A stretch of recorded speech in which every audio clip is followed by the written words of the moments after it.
Once upon a time, in a busy part of Lagos called Ikorodu, there lived a young woman named Ezin.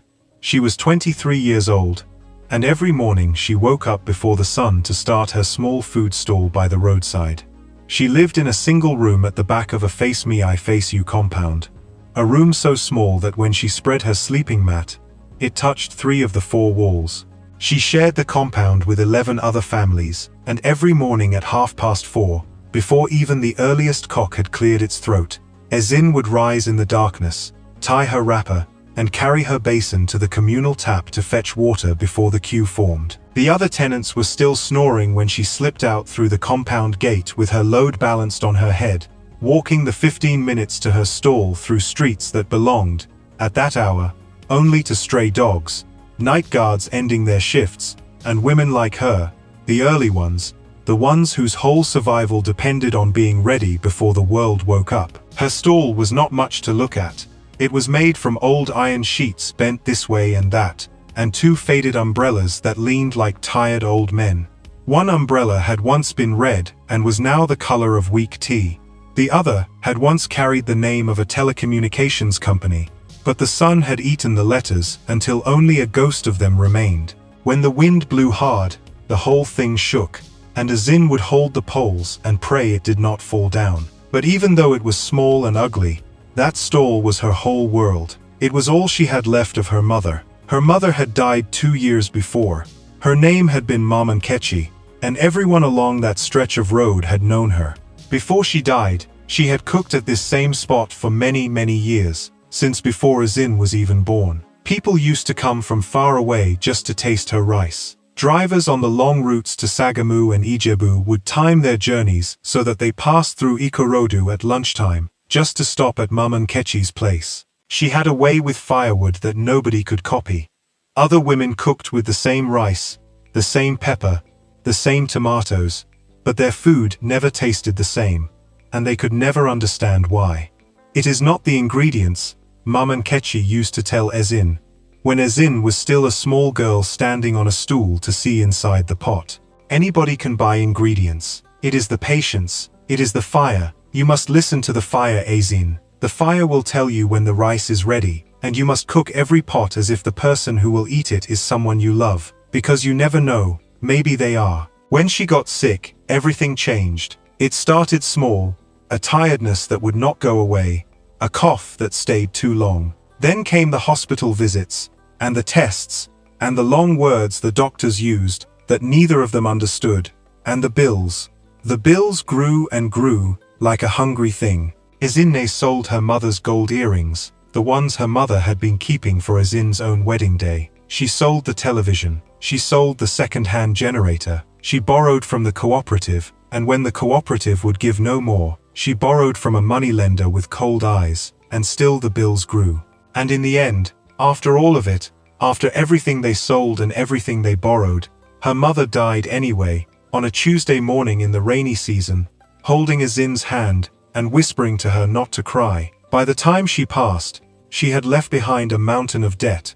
Now that debt sat on Ezin's young shoulders, heavy as a bag of cement. Every month, the moneylender's boy came around on his motorcycle to collect, and every month, Ezin handed over most of what she had made, and watched him count it slowly in front of her, and write the number in his little book. And the number that remained was always still so big that it made her dizzy to think of it. But Ezin had one thing her mother had given her that no debt could take away. She knew how to cook. Her mother had poured everything into her, all the secrets, all the patience, all the listening to the fire. And so every morning, Ezin came to the roadside and did the only thing she knew how to do. That morning, like every morning, she swept the ground around her stall, wiped down the wooden benches, and arranged her plates and spoons in their basin. She lit her firewood, coaxing the flame with a folded newspaper, blowing on the coals until her eyes watered, and set her big black pot over the flame. The pot had been her mother's pot. It was blackened from years of smoke, dented on one side, and heavier than any of the new aluminum pots the other women used. But Ezin would not have traded it for anything. Sometimes, stirring it in the early morning quiet, she felt her mother standing beside her, so close she could almost hear her humming. Soon the smell of her jollof rice filled the air, It was a deep, smoky smell, the kind that made your stomach growl even if you had just eaten. It drifted across the road and down the street, and it did her advertising for her, better than any signboard. She stirred the pot slowly, adding her ponmo, the soft cow skin that she cut into small pieces and cooked until it melted in your mouth. The Okada riders were her first customers. They came roaring in on their motorcycles, dusty and tired, some of them having been on the road since before dawn, carrying market women and their loads across the waking city. "Ezine, give me full plate," one of them called, dropping his helmet on the bench. "I have not eaten since morning." "Sit down, Brother Sunday," she said, smiling. "You will not be hungry again after this." Brother Sunday was one of her oldest customers. He had eaten at this stall when it was still her mother's, back when he was a young apprentice mechanic with grease under his fingernails and no money, and Mama Nankechi had fed him on credit more times than anyone could count. Now he had his own motorcycle and 3 children, and he still came almost every day, and he never let Izin forget where he had come from. She scooped the rice high on the plate, added 2 pieces of meat, and handed it to him. He ate fast, the way hungry men eat, hunched over the plate, and when he was done he wiped his mouth and shook his head. "Only your mother could cook like this," he said. "God rest her soul, and now only you." Ezin felt her heart squeeze, but she kept smiling. "Thank you," she said softly. "I am telling you the truth," Brother Sunday said, dropping his money on the table and picking up his helmet. "One day, people will pay big money for this rice. Big money. You hear me? You will not be by this roadside forever." "Amen," said Ezin, laughing a little. "From your mouth to God's ear, Brother Sunday." "God's ear is not far," he said, and he kicked his motorcycle to life and roared away into the traffic. The market women came too. They bought her rice and sat on the small wooden benches, gossiping about everything and everyone, whose daughter was getting married, whose husband had been seen where he should not have been, what the price of pepper was doing, and why the government could not fix the road. Iabisi, the oldest of them, who sold cloth from the stall 2 spaces down, always ate slowly and talked the most. Blessing, the young fish seller with the sharp tongue, always argued with her. For a few hours, the stall was full of life and laughter and the clatter of spoons on plates. In those moments, Ezin almost forgot her troubles. But her troubles never forgot her. Just before noon, a fat man in a bright green shirt came walking down the road. His name was Baba Kayode, and he owned the land where all the stalls stood. He had inherited it from his father, who had been a kind man, everyone said. A man who never raised rents and let widows pay late. But the son was not the father. Baba Kayode had grown up watching money come slowly, and had decided he would make it come fast. When the vendors saw him coming, the laughing stopped. Everyone looked down at their plates. Baba Kayode walked straight to Azin's stall. He stood there with his hands on his hips, breathing loud through his nose.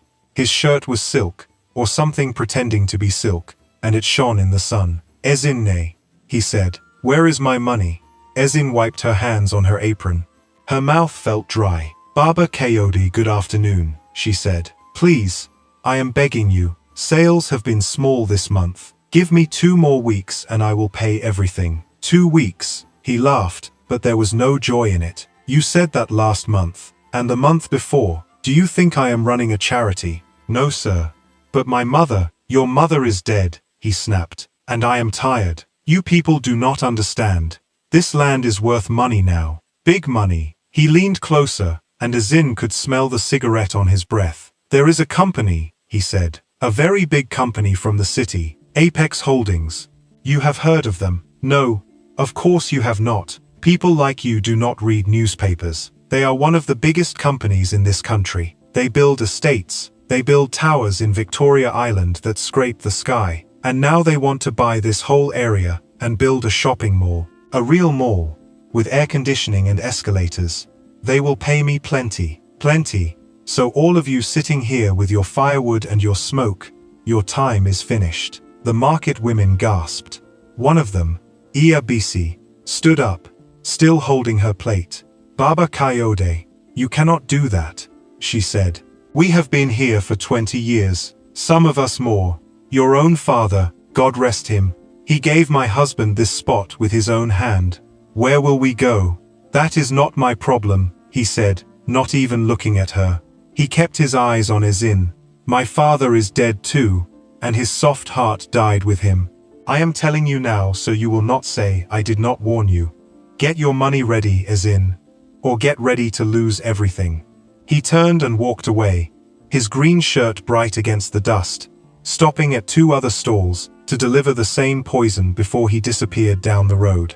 For a long moment, nobody spoke. Then the market women started talking all at once, their voices high and afraid. A mall? What is this? Where will we sell our things? That man has no heart at all. His father is turning in his grave. Turning. Ezin sat down on her little stool behind the pot. Her hands were shaking.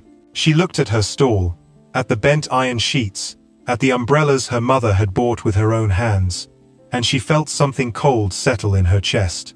Iabisi came and put a hand on her shoulder.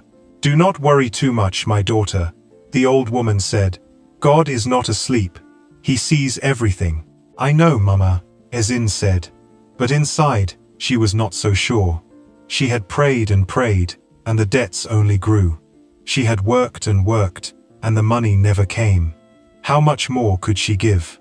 She looked up at the sky. The sun was high and white and hot. Cars honked on the road. Somewhere a baby was crying. And Ezin, sitting in the smoke of her mother's stall, wondered how long she could hold on before everything she loved was taken from her. She stood up, wiped her eyes, and stirred the pot again. There were still customers to feed. There was still work to do. Whatever tomorrow brought, today she would keep cooking. That was the only thing she knew how to do. The afternoon crowd came slow that day. Maybe the people had heard about the mall. Maybe they could feel the sadness hanging over the market like a cloud. Ezin served the few who came, took their small money, and put it away in the tin box she kept hidden under her table. The tin had once held butter biscuits, long ago, and her mother had used it before her. It was rusted at the corners now. She counted the money later when no one was looking, smoothing each note flat, arranging them by size. It was not enough. It was never enough. When evening came, she banked the fire, covered the pot, and packed her things the way she did every night. The last thing she did, as always, was touch the small faded photograph of her mother that was nailed to one of the iron sheets, a picture of Mama Nkechi laughing in her church dress, taken years before the sickness came. Good night, Mama, she whispered. As the sun began to lean toward the west, Ezin looked down the road at the endless coming and going of Lagos, the buses and the hawkers and the 1,000 hurrying strangers, and she waited. She did not know what she was waiting for, but something in her, some quiet feeling deep in her chest, told her that her life was about to change. She just did not know if it would change for better or for worse. Tuesday came, and it was a hard day. The heat pressed down on Ikorodu like a heavy hand. It was the kind of heat that made the tar on the road go soft, and made the dogs lie flat in whatever shade they could find, too tired even to bark. The firewood would not catch at first, because the wood seller had sold Ezin wood that was not fully dry, and her eyes stung from blowing on the coals. By the time her rice was ready, she was already tired, and the day had barely begun. Sales were slow.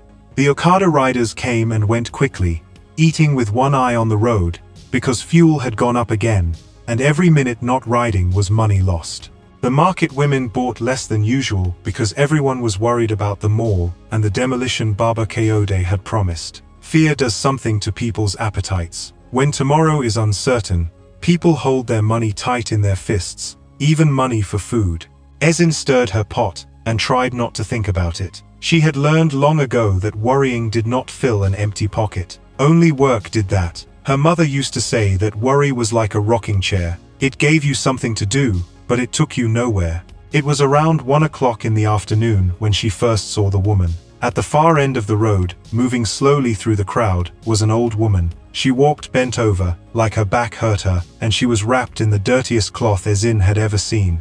The wrapper was torn in 3 places and stained brown all over, so that you could not even guess what color it had been when it was new. The woman's hair stood up in matted clumps, gray and full of dust. Her feet were bare and cracked, and her face was so covered in soot and dirt that you could barely see her eyes. She moved the way homeless people move in Lagos, slowly, close to the edges of things, expecting at any moment to be shouted at. And the market did not disappoint her. As the old woman shuffled through the market, the other vendors reacted at once. "Ah, this mad woman again," said one, though Azin had never seen her before. "Go away! Go from here!" a fish seller shouted, grabbing her broom and swinging it in the air. "You will spoil my customers with your smell." The old woman did not answer. She just kept walking, her head down, her tired feet dragging in the dust. "Move! Move!" another woman cried, throwing a rotten tomato that missed the old woman by inches and burst against a pole. "Who let this thing into our market?" A young hawker boy, no more than 12, ran up behind the old woman and mimicked her bent walk while his friends laughed.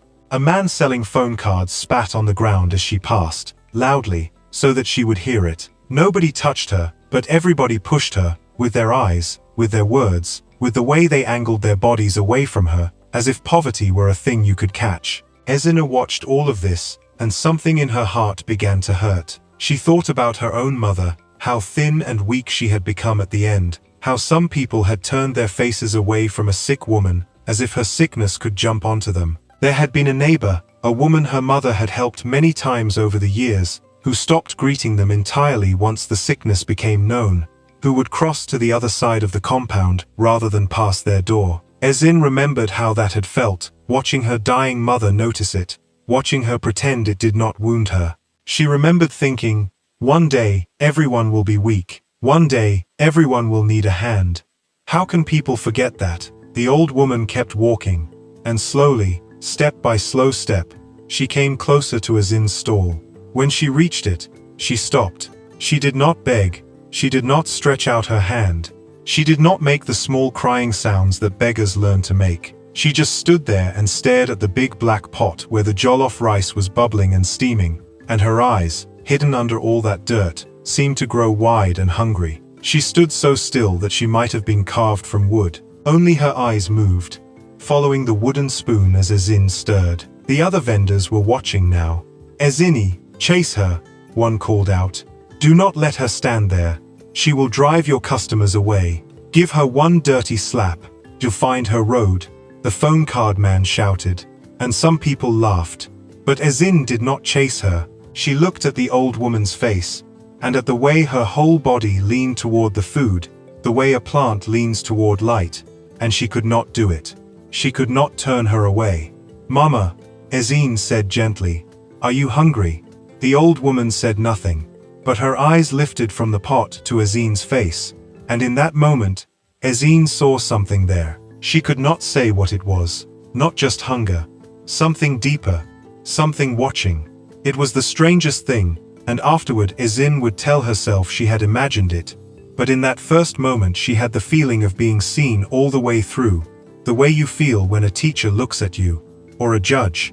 Ezine reached under her table and took out a clean plate. She washed it with water even though it was already clean, because she wanted it to be nice. Some voice inside her said, "Do it properly. Do it the way Mama would have done it."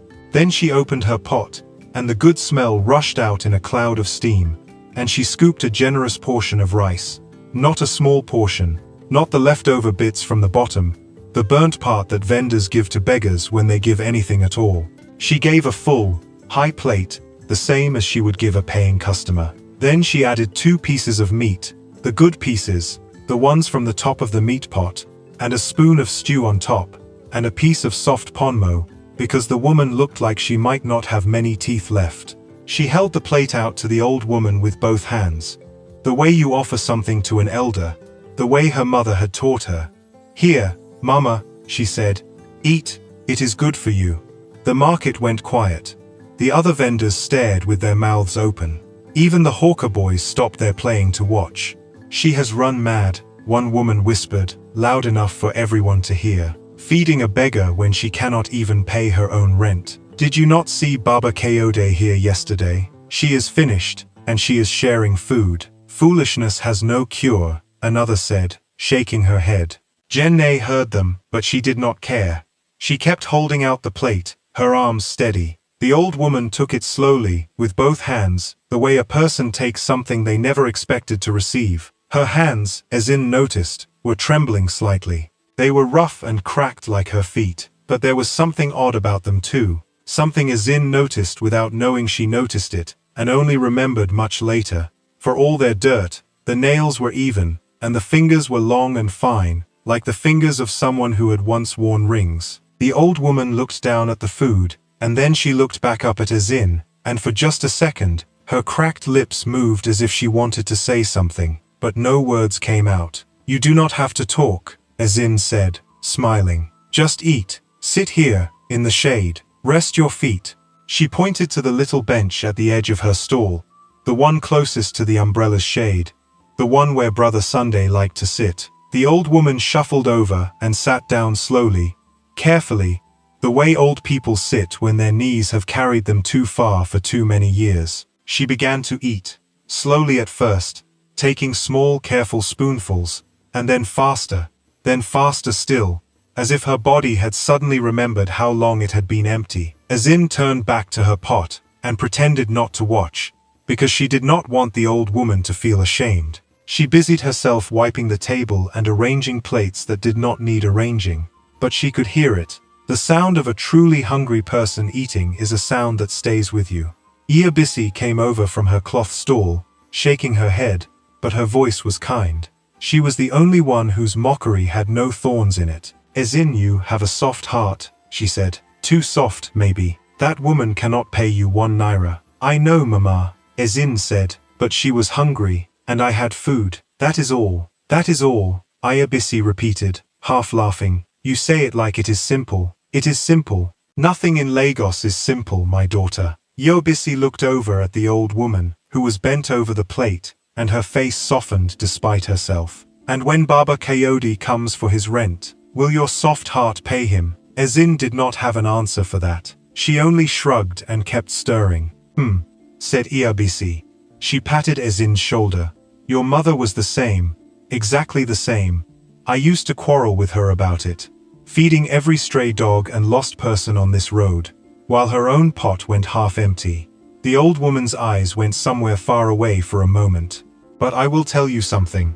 When my husband died and I could not stand up from my bed for 2 weeks, do you know who came every day with food? Not my church members, not my husband's family, who came only to count his property. Your mother, every day, rain or sun." "So," she sighed, "maybe soft hearts know something the rest of us have forgotten. Feed your beggar, Ezin." I did not say anything, and she went back to her cloth. When the old woman finished eating, she wiped the plate so clean with her fingers that it hardly needed washing. She set the empty plate down carefully, as if it were made of gold. She sat for a moment longer, resting, her eyes closed, and the afternoon sun fell across her face, and for that moment she looked almost peaceful. Then she stood up slowly, and she looked at Ezin one more time with those strange, watching eyes.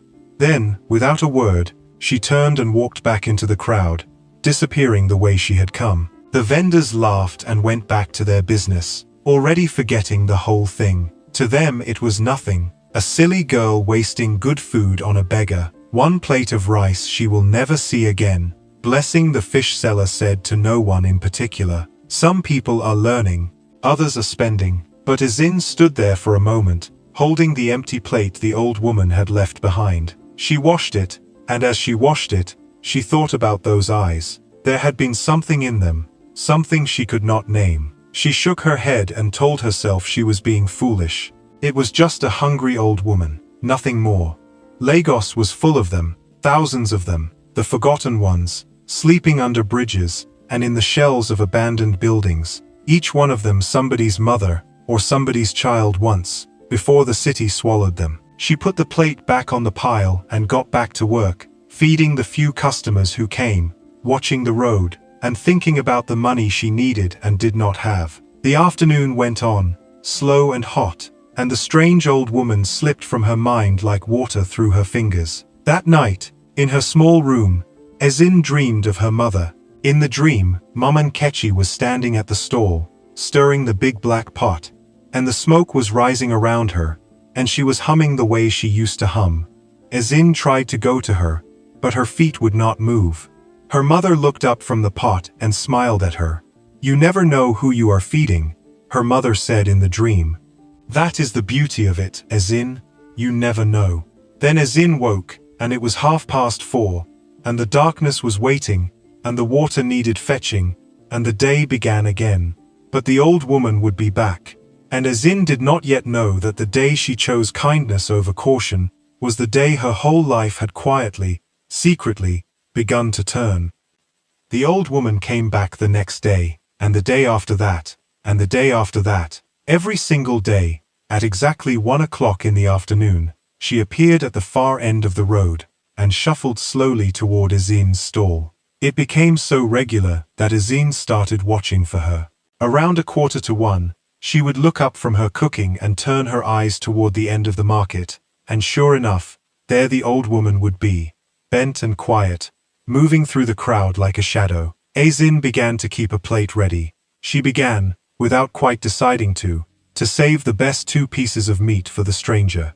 She began to think of her, in her own mind, as her 1 o'clock customer, and every day, Ezin fed her. She never gave the old woman scraps. She gave her a fresh hot plate, with the best meat and plenty of stew. On good days, when sales were strong, this was easy. But there were bad days too, days when hardly anyone came, and the food in the pot had to stretch, and every plate she gave away was a plate she could have sold for money she desperately needed. Still, when 1 o'clock came and the old woman appeared, Ezin fed her the same as always. She could not bring herself to do less. There was one Wednesday, in the second week, that Ezin would remember afterward. It had rained in the morning, and the rain had chased away her breakfast customers, and by noon she had sold only 4 plates. 4 plates, on a day when the money-lender's boy was due to come. She stood behind her pot, doing arithmetic in her head, the terrible arithmetic of the poor, moving numbers from one hand to the other, and finding that no matter how she arranged them, they did not reach. And then 1 o'clock came, and the old woman appeared at the end of the road. For one moment, one single shameful moment, Ezin felt her heart sink. Not her too. Not today. The feeling lasted only a second, and then Ezin was ashamed of it, more ashamed than she had ever been of anything. She looked at the bent figure coming through the crowd, a woman who owned nothing in this world, not even a pair of slippers, and she thought, if I begrudge her 1 plate of rice, then I have already lost more than money can measure. She washed the plate, she scooped the rice high, and when she handed it over, she made sure her smile was as warm as ever, because the poor can always tell when they are being fed with resentment, and Ezin would rather have given nothing than given like that. That same afternoon, something else happened. The old woman had finished eating and was making her slow way back through the market when an Okada came around the corner too fast, swerving between the puddles, and nearly ran her down. The rider shouted at her, cursing, calling her a witch, asking if she wanted to die and carry him to prison with her. The old woman had fallen against a table of tomatoes, scattering some into the mud, and the tomato seller began to scream at her too, demanding payment for the spoiled goods, payment from a woman who visibly had nothing. Ezin left her pot. She crossed the market, helped the old woman up with both hands, checked her arms and her hip the way she used to check her mother, and then she took money from her own apron pocket, money she could not spare, and paid the tomato seller for the spoiled tomatoes. You should watch where your customers are riding, was all she said to the woman, and she said it quietly, and something in her face made the tomato seller take the money without another word. She walked the old woman back to the bench and sat her down and gave her water. You did not have to do that, the old woman rasped. It was one of the first full sentences Ezin had heard from her. Neither did you have to fall, Ezin said. Rest small, the market is not going anywhere. The old woman looked at her for a long time then. Ezin felt the look, but she was already back at her pot, and she did not see the expression on the stranger's face, which was perhaps just as well, because it was not the expression of a beggar at all. The other vendors thought Ezin had lost her mind. Ezin, come and see this thing with your eyes, Aya Bisi said one afternoon, standing with her hands on her wide hips. You are struggling. Everybody knows you are struggling, and still you feed this old woman every day, like she is your customer. Why? She is hungry, Mama, Ezin said simply, stirring her pot. Everybody is hungry. Iya Bisi threw up her hands. This is Lagos. If you feed every hungry person, you will die hungry yourself. The fish seller, whose name was Blessing, joined in. She was younger and sharper of tongue, a woman who had fought her way up from nothing and made a religion out of hardness. You are feeding a ghost, Ezin, she said, laughing. That woman, nobody knows her. Nobody knows where she comes from or where she goes. She just appears and disappears. I asked Musa, the gateman, the one who sleeps at the timber yard.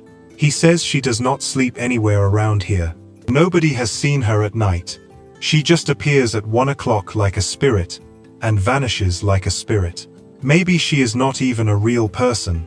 Maybe she is a spirit come to test you. She laughed again. And will this mad woman pay your rent? When Baba Coyote comes, will your ghost friend give you money? The other vendors laughed too, and Ezin felt her face grow warm. But she did not stop. Laugh if you want, she said quietly. But my mother used to say that you should never turn away a hungry person from your door, because you never know who you are turning away. Your mother, Blessing said, rolling her eyes.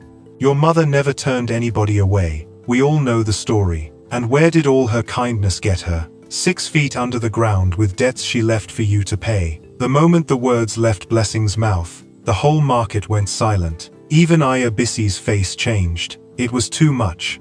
Everyone knew it was too much. In the market, you could insult a person's cooking, their dress, their character, even their husband. But the dead were the dead. Ezin stopped stirring. She turned and looked at Blessing, and her eyes were shining with tears, but her voice, when it came, was steady. My mother died with more honor than some people will ever have while they are living, Ezin said. She fed people, she helped people. When your own fish spoiled that year, the year of the flood, and you were crying by the roadside, who cooked for you for 1 week without collecting money? Have you forgotten? I have not forgotten. I was there, washing the plates you ate from. And if I go down the same way she went, feeding the hungry, then I will be proud. So say what you like about me, but do not open your mouth to insult my mother again. Blessing looked away. Her face had gone gray. She had forgotten, or she had made herself forget, because some debts are heavier to carry than money. I was only joking, she muttered. It was not a joke to me, Ezin said, and she turned back to her pot. Nobody said anything for a while after that. Iabisi went quietly back to her cloth. The market found its noise again slowly, the way water closes over a stone. At exactly 1 o'clock, right on time, the old woman appeared. She shuffled through the market to Ezin's stall, and stood staring at the pot the way she always did. And Ezin, with her eyes still red from what Blessing had said, washed a clean plate, scooped the rice high, added the meat, and handed it over with both hands. Here, Mama, she said, her voice gentle. Sit and eat. The old woman took the plate, and this time, before she sat down, she paused. She looked at Ezin for a long, long moment, and then, in a voice so low and cracked that Ezin almost missed it, she spoke. Why? The old woman whispered. Why do you feed me, when they laugh at you for it? It was the first time she had asked a question. Ezin was so surprised that for a second she did not know what to say. Then she smiled. Because you are hungry, she said. And because one day, I might be hungry too. And I would want someone to feed me. The old woman held her gaze. And if that day never comes, if nobody ever feeds you back, if you give, and the world gives you nothing. Ezin thought about it. She thought about her mother, dead with her debts. She thought about the tin box that was never full enough, and Baba Coyote's green shirt, and the moneylender's little book. Then I will have still done the right thing, she said at last. The rice is not a seed I am planting to harvest something. It is just rice, Mama. You are hungry, and I have rice. If I start counting what the world owes me, I will go mad. Everybody in this market is counting. I do not want to live like that. My mother did not live like that. Something moved behind the old woman's tired eyes. Something that looked almost like sorrow, or maybe like a promise. Then she nodded slowly, sat down on the bench, and began to eat. Ezin went back to work, and the day carried on. But the peace did not last. About an hour later, as the afternoon sun began to soften, a familiar bright green shirt appeared at the end of the road. Baba Coyote was coming. And this time he was not alone. Two large men in dark clothes walked behind him, the kind of men who are paid by the day to stand behind other men, and in his hand he carried a folded white paper. The vendors saw him and grew still. Ezin's stomach dropped. Baba Kayode marched straight to her stall. He did not waste time with greetings. He unfolded the white paper and slapped it down on her table, right next to the pot, so hard that the spoons jumped. "Read it," he said. Ezin picked it up with trembling hands. She could read a little, enough to understand. It was a demolition notice. At the top were the words Apex Holdings in big black letters, with a symbol beside them like a rising tower. And below, in smaller words she had to squint at, it said that the sale of the land was now complete, and that all structures must be removed. "Baba Coyote," she said, her voice shaking. "What is this? What does this mean?" "It means it is finished," he said, and there was no anger in his voice now, only a cold flatness that was somehow worse. "Apex Holdings has bought this land. The papers are signed. The money is in my account. In 48 hours, the bulldozers come. Anything still standing will be crushed. Do you understand? 48 hours. 48. Ezin could not even finish the word. "But sir, I have nowhere to go. This stall is all I have. My mother, I do not want to hear about your mother." Baba Coyote's voice cracked like a whip, and Ezin flinched. He caught himself, took a breath, and lowered his voice again.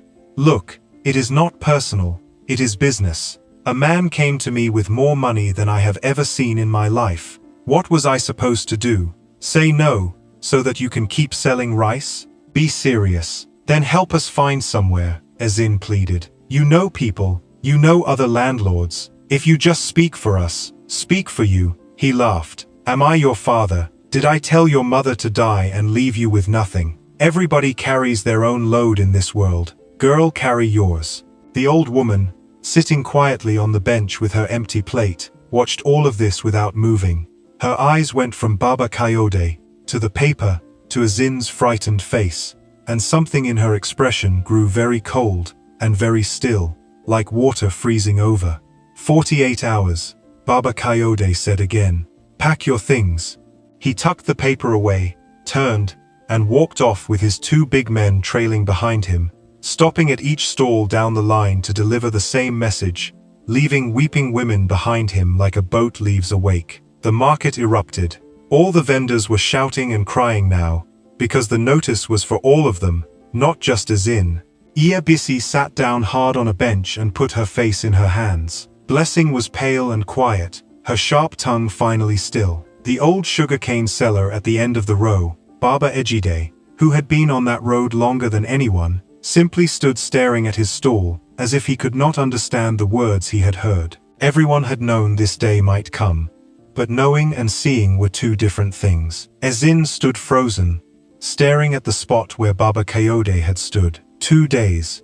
In 2 days, everything her mother had built would be gone. The pot, the umbrellas, the little tin box, the photograph nailed to the iron sheet, all of it swept away by yellow machines, and a mall would rise on the bones of it, and in a year, no one would even remember that a woman called Mamankechi had once fed half of Ikorodu from this exact spot. She felt the tears come, hot and fast, and she did not try to stop them. She had prayed, she had worked, she had been kind, even when it cost her, and this was where it had led her, to the edge of losing everything. Behind her, so quietly that no one noticed, the old woman rose from the bench. She set her empty plate down with great care. She looked at Ezin's shaking shoulders for a long moment, and her jaw was set in a hard line beneath the dirt. Then she turned and walked away into the crowd, her bent figure disappearing down the road, and there was a strange new purpose in her slow and careful steps. If anyone had followed her that evening, they would have seen something very strange. They would have seen the bent old beggar walk half a mile past the timber yard, to a quiet junction where a plain grey car had been parked every day for 3 weeks. They would have seen a driver jump out and open the door for her, bowing his head, and they would have heard her say, in a voice no longer cracked, a voice like polished stone, "Take me home, Emeka, and call the office. Tell them to cancel everything on my table tomorrow. Everything. I have work to do." But nobody followed her. Nobody ever followed the beggar, and so nobody knew. The next day passed in a blur of packing and grief. Ezin moved through it like a person walking in her sleep. She wiped down her pots and wrapped them in old newspaper, one by one, the big black one last of all. She folded the umbrellas and tied them with string, and when the string on the old red one snapped, she sat down and cried for 10 minutes, not because of the string, but because of everything. And then she found another string and tied it anyway. She took down the faded photograph of her mother that she kept nailed to one of the iron sheets, and she held it to her chest for a long time before she wrapped it in a clean cloth and put it away at the very bottom of her bag, where nothing could crush it. Every object had a memory attached to it, and packing them was like packing away her whole life. The long wooden spoon with the handle worn smooth by 2 generations of hands, the tin box, the 3 benches her mother had paid a carpenter to make the year Ezin finished primary school. And Ezin could still remember her mother arguing the price down, and the carpenter laughing and saying, "Mamunkechi, you will kill me," and her mother saying, "No, I will feed you, come and eat first," and the carpenter eating, and after eating, cutting the price by more than her mother had even asked. That was how her mother did business.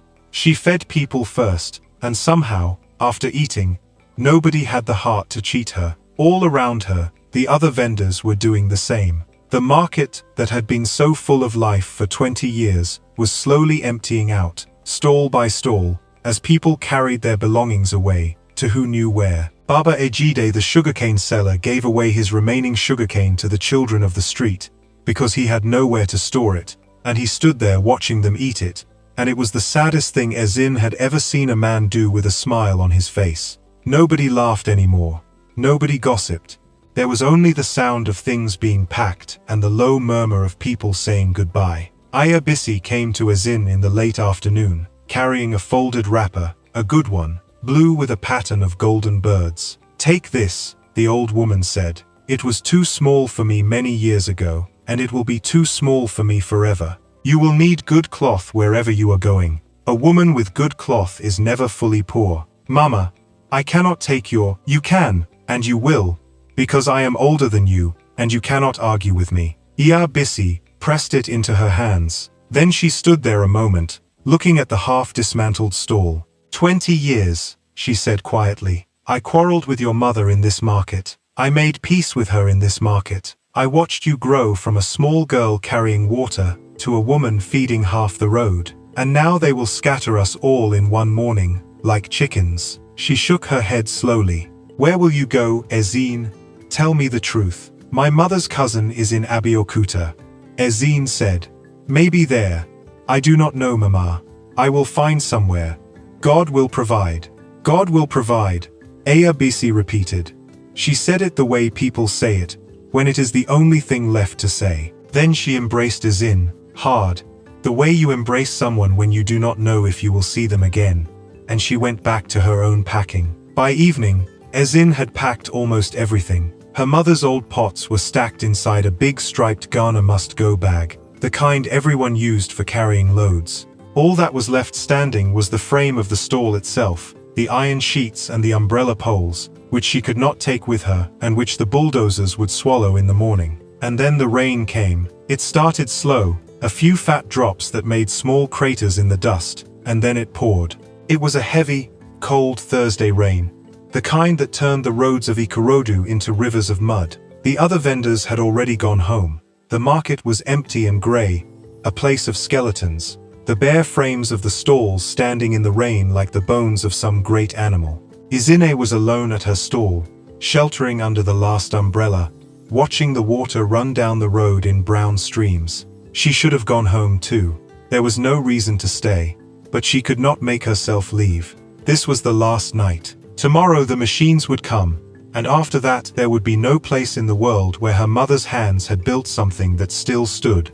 So she sat with it, the way you sit with a dying person, because leaving felt like a betrayal. She had one plate of food left.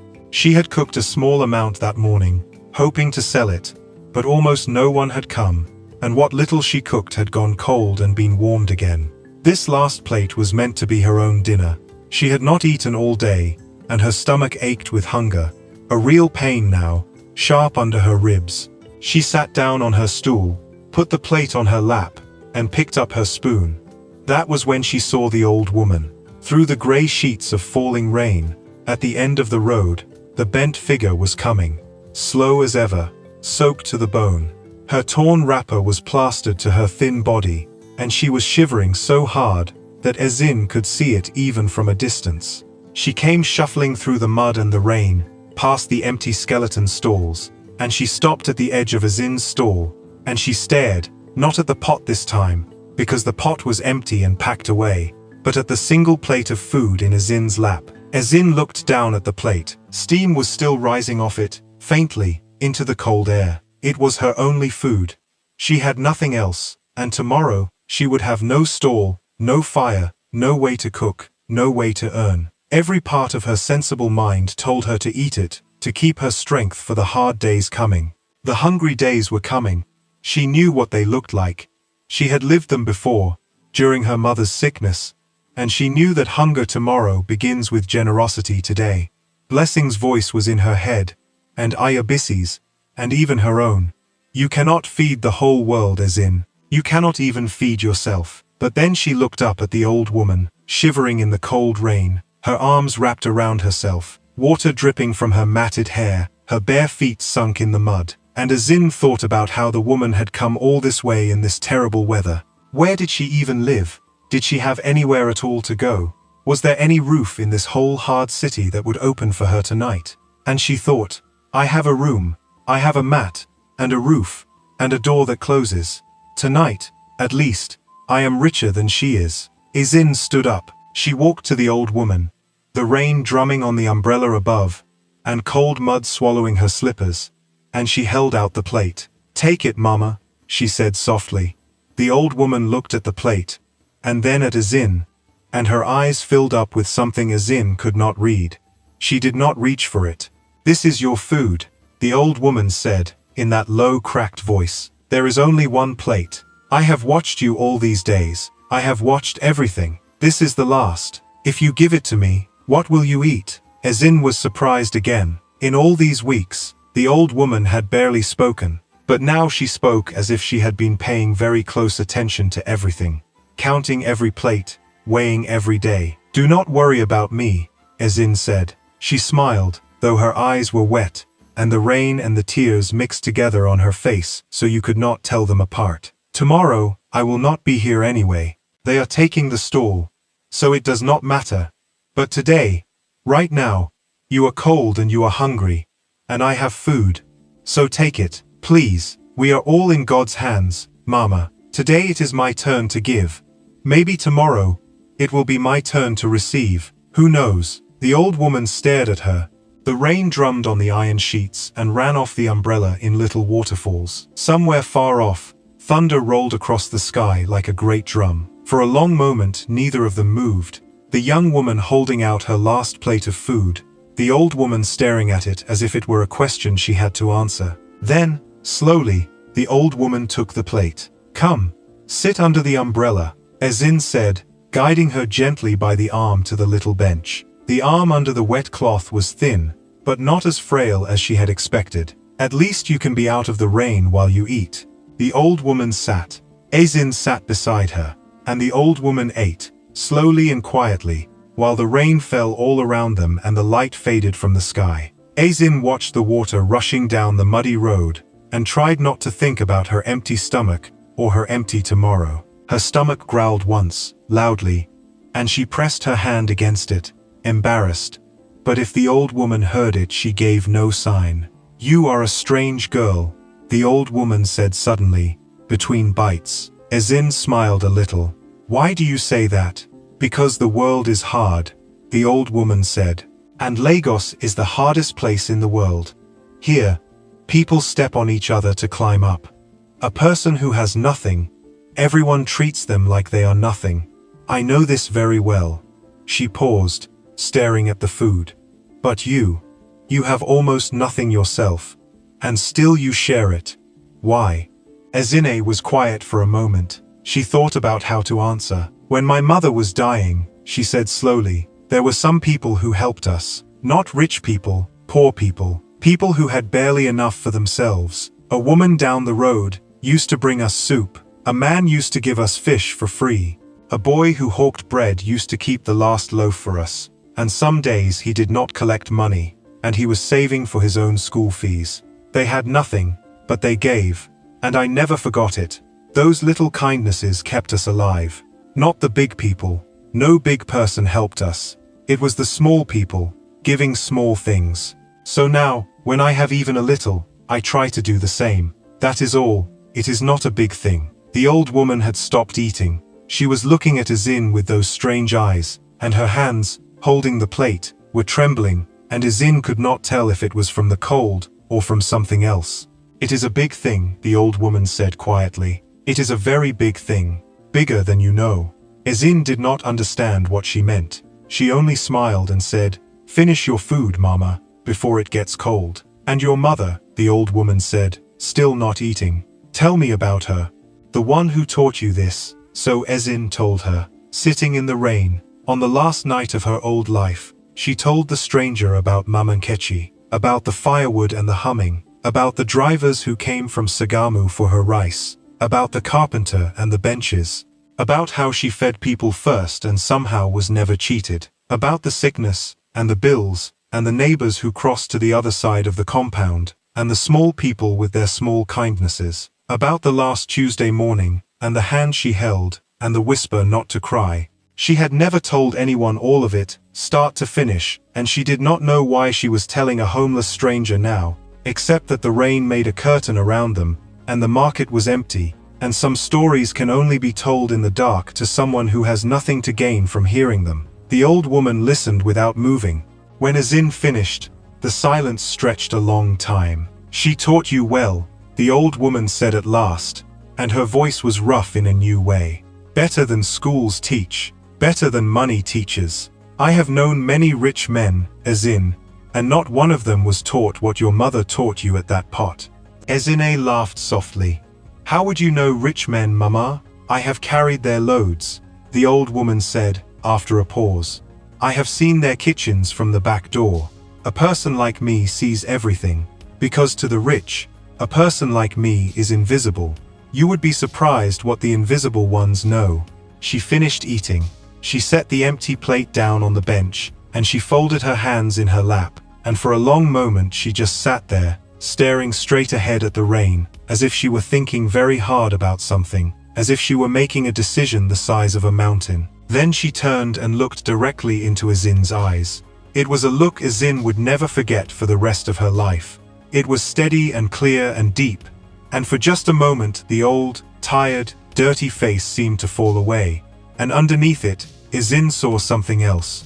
Strength, sharpness, a power she could not name. It only lasted a second, and then it was gone, and the old woman was just an old woman again. "Thank you, Ezin," the old woman said, and Ezin realized, with a small shock that ran through her whole body, that she had never told the old woman her name. Before she could ask how the woman knew it, the old woman rose from the bench. She pulled her wet wrapper tighter around her shoulders, stepped out from under the umbrella into the pouring rain, and began to walk away. Ezin stood up. "Mama, wait. The rain is too much. Where will you sleep? Come with me. My room is small but—" The old woman stopped. She did not turn around. For a moment she stood there in the downpour, her back to Ezin, and her shoulders seemed to shake once, and it might have been the cold and it might not. "Sleep well tonight, my daughter," the old woman said, and her voice carried strangely through the rain, clearer and stronger than it had ever been. "Whatever tomorrow brings, do not be afraid of it. You have already passed the test that matters." And then she walked on, the bent figure moving slowly through the storm, past the skeleton stalls, and out into the road, until the grey rain swallowed her up completely, and she was gone. Ezine stood alone under her umbrella, her stomach empty, her stall about to be destroyed, the strange words ringing in her ears. "You have already passed the test that matters." She should have felt afraid. She should have felt hopeless. But strangely, standing there in the cold and the dark, she felt something else, a small warmth in her chest, a quiet peace she could not explain, The kind of peace her mother used to carry through the worst of days, as if she knew something the rest of the world did not.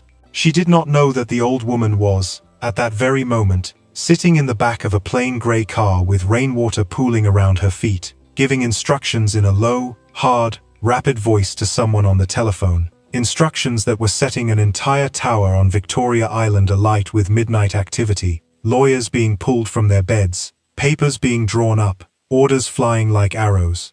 She did not know that the beggar she had fed was making her way to a world Azin could not even imagine, and that everything was about to change. Friday morning came grey and heavy. The rain had stopped in the night, but it had left the whole of Ikorodu soaked and muddy. The roads were thick with brown water, and the sky hung low and dull, as if it too knew what kind of day this was going to be. Azin had not slept. She had lain on her mat all night listening to the rain die away, and when the first grey light came through the crack under her door, she rose, washed, tied Ayabisi's blue wrapper with the golden birds around herself, because a woman with good cloth is never fully poor, and went out. She arrived at the market early, though there was nothing left for her to do. Everything she owned was packed into 2 Ghana must-go bags, which she set down at her feet in the mud. She stood in front of the empty frame of her stall, the bare iron sheets and the tired umbrellas, and she waited. She did not know why she had come. Maybe she wanted to be there when it happened. Maybe she could not bear to let it die alone. The other vendors were there too, standing in small groups, watching the road. Nearly all of them had come, even the ones who had already carried their goods away. It was a strange gathering, quiet as a wake. Baba Ejide stood by his empty sugarcane stall with his hat in his hands. Blessing stood apart from everyone, her arms folded tight across her chest, and she kept glancing at Azin and looking away. Iyabisi stood beside Azin and took her hand and held it tight. "Be strong, my daughter," the old woman said. "Whatever happens, you are still young. You will build again." Azin nodded, but she could not speak. Her throat was too tight. "You are wearing the wrapper," Ayabisi said softly. "It is the finest thing I own now," Azin said. "I thought, if they are going to knock down my mother's stall, at least I will not stand there looking like a beggar. I will stand there looking like her daughter." Iyabisi squeezed her hand harder and said nothing, because there was nothing to say to that. Then they heard it. A low rumble, far off at first, growing louder, a deep grinding sound of heavy engines and metal. Everyone turned to look. Down the muddy road came 2 enormous yellow bulldozers. They were huge and ugly, with great iron blades in front like the teeth of some giant animal, and black smoke coughing from their pipes. They crawled forward slowly, splashing through the mud, and the ground seemed to shake under their weight. Children ran alongside them at a safe distance, half thrilled and half terrified, the way children are drawn to disasters. Behind them walked a group of private security men in black uniforms, big and hard-faced, carrying long batons. Behind the security men came a white pickup with the words Apex Holdings on the door, carrying men in hard hats. And at the front of them all, walking with his chest puffed out and a small proud smile on his face, was Baba Kayode. He had dressed for the occasion, a new agbada, cream-colored, with embroidery at the neck, a gold watch that caught what little light the grey sky offered. He walked like a man arriving at his own coronation. The vendors began to shout and cry, "No! No! Please! Where will we go? Have mercy! Baba Kayode, remember your father! Remember your father!" That last cry came from Ayabisi, and for half a second something flickered across the landlord's face, but he pushed it down and it drowned. The bulldozers did not stop. Baba Kayode raised his hand and pointed toward the stalls. "Clear them all," he called out to the drivers, his voice carrying over the engines. "Start from that end and work down. Anything standing, bring it down." The security men moved forward, pushing the crying vendors back, forming a line to keep everyone away from the machines. One woman tried to run to her stall to grab one last thing, a plastic chair she had forgotten, and 2 security men caught her by the arms and dragged her back, and the chair stayed where it was, waiting to die with the rest. The first bulldozer turned toward the stall at the far end of the row, the one belonging to Baba Ejide, the old man who sold sugarcane, and its great blade lowered with a hiss, Then it lurched forward and smashed the little stall to pieces in one blow. The wood cracked and splintered with a sound like breaking bones. The iron sheets crumpled like paper. 40 years of one man's mornings gone in 3 seconds. The old sugarcane seller cried out and fell to his knees in the mud, and 2 women had to hold him up. The bulldozer backed away, unhurried, turned, and moved toward the next stall. Ezin watched, frozen, unable to move or speak. One by one, the stalls were falling. The sound of breaking wood and screaming metal filled the air, mixed with the crying of the vendors. It was like watching a funeral, except the thing that was dying was everyone's whole life at once, and the mourners were held back by men with batons, and the man who caused it stood smiling in his new agbada. The bulldozer crushed the second stall, the tomato seller's, then the third, the phone card man's little kiosk, which exploded into colorful splinters of recharge card posters. It was coming closer. Ezin could see now that it would reach her stall in only a few more minutes. Baba Coyote walked over to her, stepping carefully on the drier patches to keep the mud off his shoes. He stood beside her and looked at her stall, and then he looked at her face, and he seemed disappointed to find her silent, as if he had come for tears, and was being cheated of them. "I told you," he said quietly. "I warned you, but you people never listen. You think crying will save you. It will not. This is the real world, Ezin. In the real world, money is king, and the poor must move aside for the rich. Your mother never understood that. That is why she died with nothing. Remember it, wherever you end up. It is the last free thing I will ever give you, advice." Ezin did not answer him. She could not even look at him.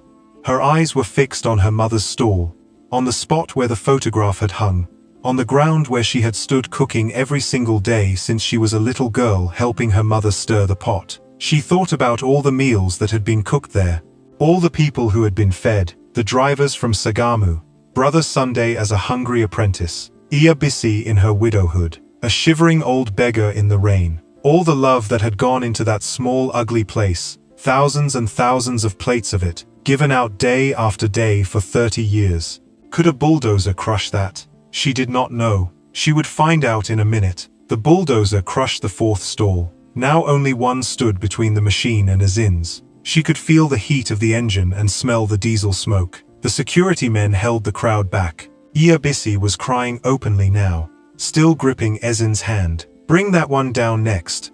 Baba Coyote called to the driver, pointing directly at Ezin's stall. "The one with the 2 umbrellas. Bring it down." The driver nodded.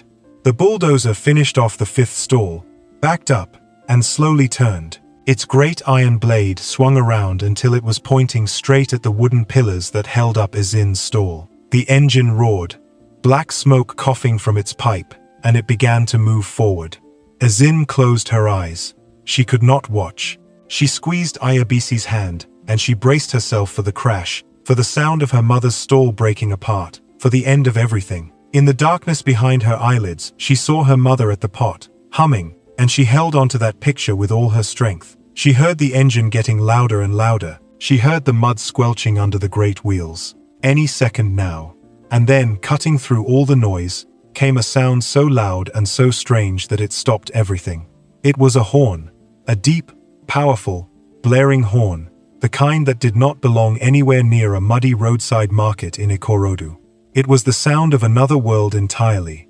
It blasted long and loud, again and again, and it was so commanding that the bulldozer driver's foot came off the pedal without him even thinking about it. The great machine shuddered and stopped, its blade just a few feet from Ezin's stall, close enough that the umbrella nearest to it trembled in the wind of the engine. Izini opened her eyes. The whole market had gone silent. The crying stopped. The shouting stopped. Even Baba Coyote's mouth hung open. Everyone had turned to look down the road, toward where the sound had come from, and what they saw made them forget, for a moment, everything else. Gliding slowly up the broken, muddy, pothole-filled road of Ikorodu, moving as smooth as a swan on water, was a car unlike any car those people had ever seen in their lives. It was a Rolls-Royce Phantom, and it was pure, flawless white, without a single spot of mud on it, as if the dirty road did not dare to touch it.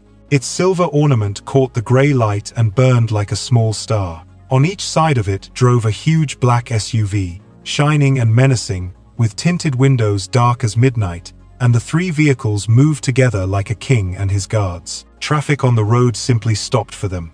Buses pulled aside. Okada riders put their feet down and stared. A whole street of Lagos, a city that stops for nothing and no one, stood still and watched the white car pass. The convoy came right up to the market and slowed.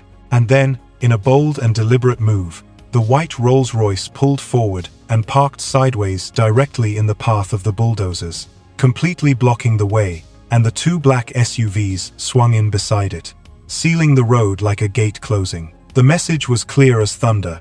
The machines could go no further. For a moment, nobody moved. The vendors stared. Baba Coyote stared. The bulldozer drivers stared. The children who had been chasing the bulldozers stared hardest of all, their mouths perfect circles. Ezin stared too, her heart pounding, having no idea what was happening or who these people were. Then the security men, the ones in black uniforms who had been pushing the crowd, did something very strange. The moment they got a good look at the white Rolls-Royce and the black SUVs, and at the small silver flag holder on the Phantom's hood, their whole manner changed. Their hard faces went pale. They dropped their batons into the mud. They straightened their backs and stood at sharp attention, like soldiers before a general. Baba Coyote saw this, and his proud smile vanished, like water on a hot pan. "What is this?" he sputtered, looking around. "Who are these people? Why have you stopped? I gave an order. Continue the work at once." But nobody moved to obey him. The drivers stayed frozen in their bulldozers, their hands off the controls, one of them slowly removing his hat. The security men stood stiff and silent, their eyes locked on the white car. It was as if a great and terrible power had arrived, and everyone but Baba Coyote could feel it. The doors of the black SUVs opened, and men in dark suits stepped out, calm and serious, and took up positions around the white Rolls-Royce. They did not rush, they did not shout. They moved with the quiet confidence of people who were never, ever disobeyed, and their shoes sank into the mud of Akorodu, and they did not once look down at them. Ezin watched all of this with her mouth slightly open, her two Ghana must-go bags still at her feet, the bulldozer blade still hovering near her stall like a held breath. She did not understand any of it, but deep in her chest, that same quiet feeling from before stirred again, stronger now. The feeling from the rainy night, the feeling from the strange goodbye. You have already passed the test that matters. The strangest and most important moment of her whole life was about to arrive. The market held its breath. For a long moment, nothing happened. The white Rolls-Royce sat there in the mud, its engine humming softly, so softly it was almost a purr, blocking the path of the great yellow machines. The men in dark suits stood around it like a wall. Nobody spoke. Even the birds seemed to have gone quiet. The only sounds were the idling engines and, somewhere far away, the ordinary noise of Lagos going about its morning, unaware that on this small stretch of road, time had stopped. Baba Coyote's face had turned the color of ash. He looked at his own security men, standing frozen at attention, and he could not understand why they were not obeying him. He was the one paying them. He was the one in charge, or so he had thought. He was discovering, in real time, in front of everyone, the difference between renting power and owning it. "I said continue," he shouted, but his voice came out smaller than before, and it cracked at the end. "Why are you all standing there like statues? Move the machines." One of the security men, the leader, a big man with a scar over one eyebrow, turned to him slowly. His face was tight with fear. "Sir," the man said in a low voice, "that car, do you know whose car that is?" "How would I know?" Baba Coyote snapped. "Some rich fool who has lost his way, coming to disturb my work. Tell them to move." The security leader shook his head slowly. "We cannot, sir. We work for the company. Our contract is with the company, and that car belongs to the company. To the very top of the company." He swallowed hard, and his voice dropped even lower. "I have worked security in this Lagos for 11 years, sir. I have guarded governors. I have guarded senators. And I am telling you, there are maybe 5 cars like that in this whole country, and I know that one. We are not moving until we know why they are here. If you want the machines to move, go and tell them yourself." Baba Coyote's mouth opened and closed like a fish out of water. The company? Apex Holdings. But I am the one who, the land is, the papers are signed. He could not finish. Confusion and fear were fighting on his face, and fear was winning. Azine watched all of this from a few feet away. Her heart was hammering so hard she could feel it in her ears. She did not understand what was happening, but she could feel the power in the air. The way you can feel a storm coming before you see it. The way the air itself changes weight. She looked at the white car and wondered who could be inside it. Someone very important. Someone with more power than Baba Kayode. More power than the bulldozers and the security men. Someone who had come, for reasons she could not guess, to this muddy roadside on this terrible morning, and had parked their impossible car directly between the machines and her mother's stall. Directly between the machines and her stall. The thought arrived quietly, and she pushed it away at once. Coincidence. The car had simply blocked the road. It had nothing to do with her. Nothing in her whole life had ever had anything to do with cars like that. The vendors began to whisper among themselves, a sound like wind moving through leaves. Who is it? Who is inside? I have never seen a car like that in my life. Not even in films.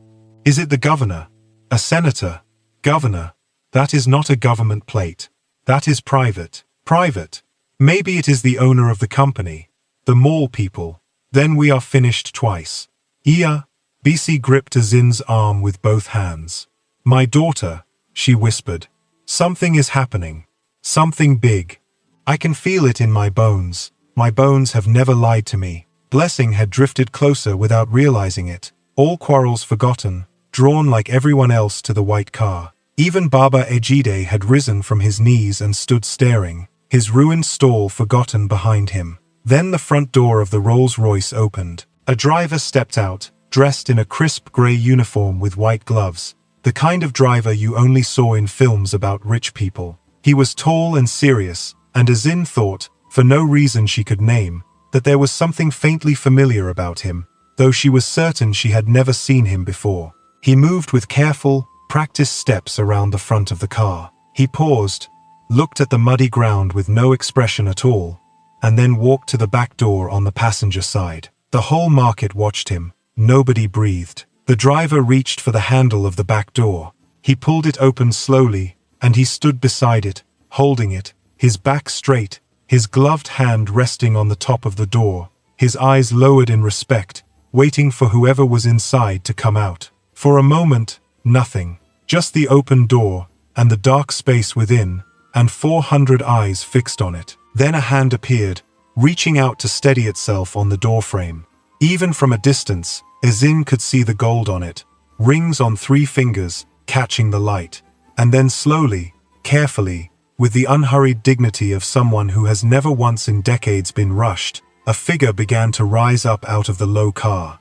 And when the figure straightened up and stood fully in the grey morning light, a great gasp went up from the whole crowd, and Azin felt her knees go weak. It was a woman, and she was magnificent. She stood tall and proud, taller somehow than she had any right to be, and she wore a lace outfit so beautiful that it seemed to glow even under the dull sky. It was a rich, deep royal blue, sewn all over with tiny stones that caught the light and threw it back in little flashes, so that when she moved, she shimmered like water. On her wrists were heavy bangles of pure gold, so many of them that they climbed halfway up her arms and rang softly together when she moved, and her fingers were covered in gold rings. A gel was tied high on her head, folded and pleated like the crown of a queen, and her face was calm and strong and full of a quiet, terrible authority. The face of a woman who had seen everything the world could show her, and had stared it all down. She looked like a queen. She looked like the richest woman in the whole of Nigeria. The vendors dropped to whispers, then to silence, awed. 1 or 2 of the older women, without thinking, began to bend their knees in greeting, the old reflex before great power. But Azin was not looking at the gold, or the lace, or the fine car. Izinu was looking at the woman's face, and something in her chest began to turn over, slowly, like a key turning in a lock that had been waiting for it. There was something about that face, something about the eyes. Those eyes. She had seen those eyes before. She stared and stared, and her mind refused to believe what it was slowly beginning to understand. It was not possible. It could not be. The woman standing before her, dripping with gold, stepping out of a car worth more money than Ezine would earn in 100 lifetimes, was a total stranger, a billionaire, a queen. Ezine had never in her life met anyone like this, never stood near anyone like this. People like this did not exist in her world. They existed above it, in glass towers and airplanes, glimpsed only on television. And yet those eyes, that steady, deep, watching look, the look of being seen all the way through. Ezine had seen it across a bubbling pot at 1 o'clock in the afternoon, 21 days in a row. She had seen it in the rain, on a bench, under a torn umbrella. She had seen it in a face covered in soot and dust, above a plate of jollof rice held in 2 trembling hands.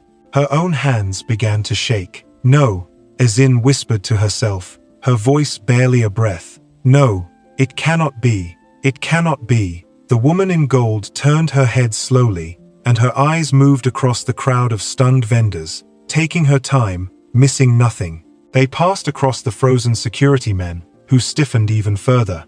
They passed across the bulldozer drivers, who looked away. They rested for one long, cold moment on the sweating, trembling Baba Kayode, and something in her face made him take a step backward into the mud.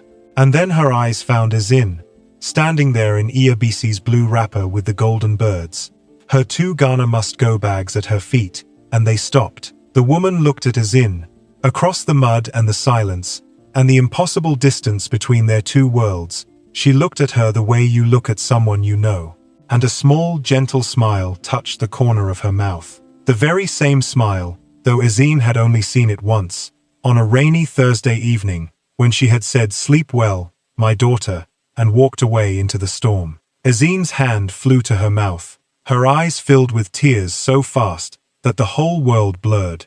Her legs were shaking so badly that Iyabisi had to hold her up with both arms. Ezine, Ezine, what is it? Iyabisi whispered frantically. Do you know her? How can you know her? Mama, Ezine breathed, so quietly that only she could hear it. Mama, is that you? The elegant, powerful, gold-covered woman held Ezine's gaze from across the market, and in her eyes was the answer. It was her, the homeless woman, the beggar she had fed every day for 3 weeks, the shivering old woman she had given her last plate of food to in the rain, the stranger who had eaten from her mother's pot and listened to her mother's story in the dark. It had been her all along, and now she stood transformed, blazing in blue and gold in the grey morning, with the machines silenced behind her, and the whole market on its knees before her, and every single person on that road was about to learn exactly who she really was. The woman in gold took a slow step forward, away from the car, and her fine shoes pressed into the mud of Ikorodu without any care at all, as if she had walked in far worse places than this in her time. The men in dark suits moved with her, one step behind, ready and silent. Baba Kayode stumbled toward her, half bowing, his hands wringing together, his earlier pride completely gone, his new agbada suddenly looking like a costume on him. Madam, he stammered.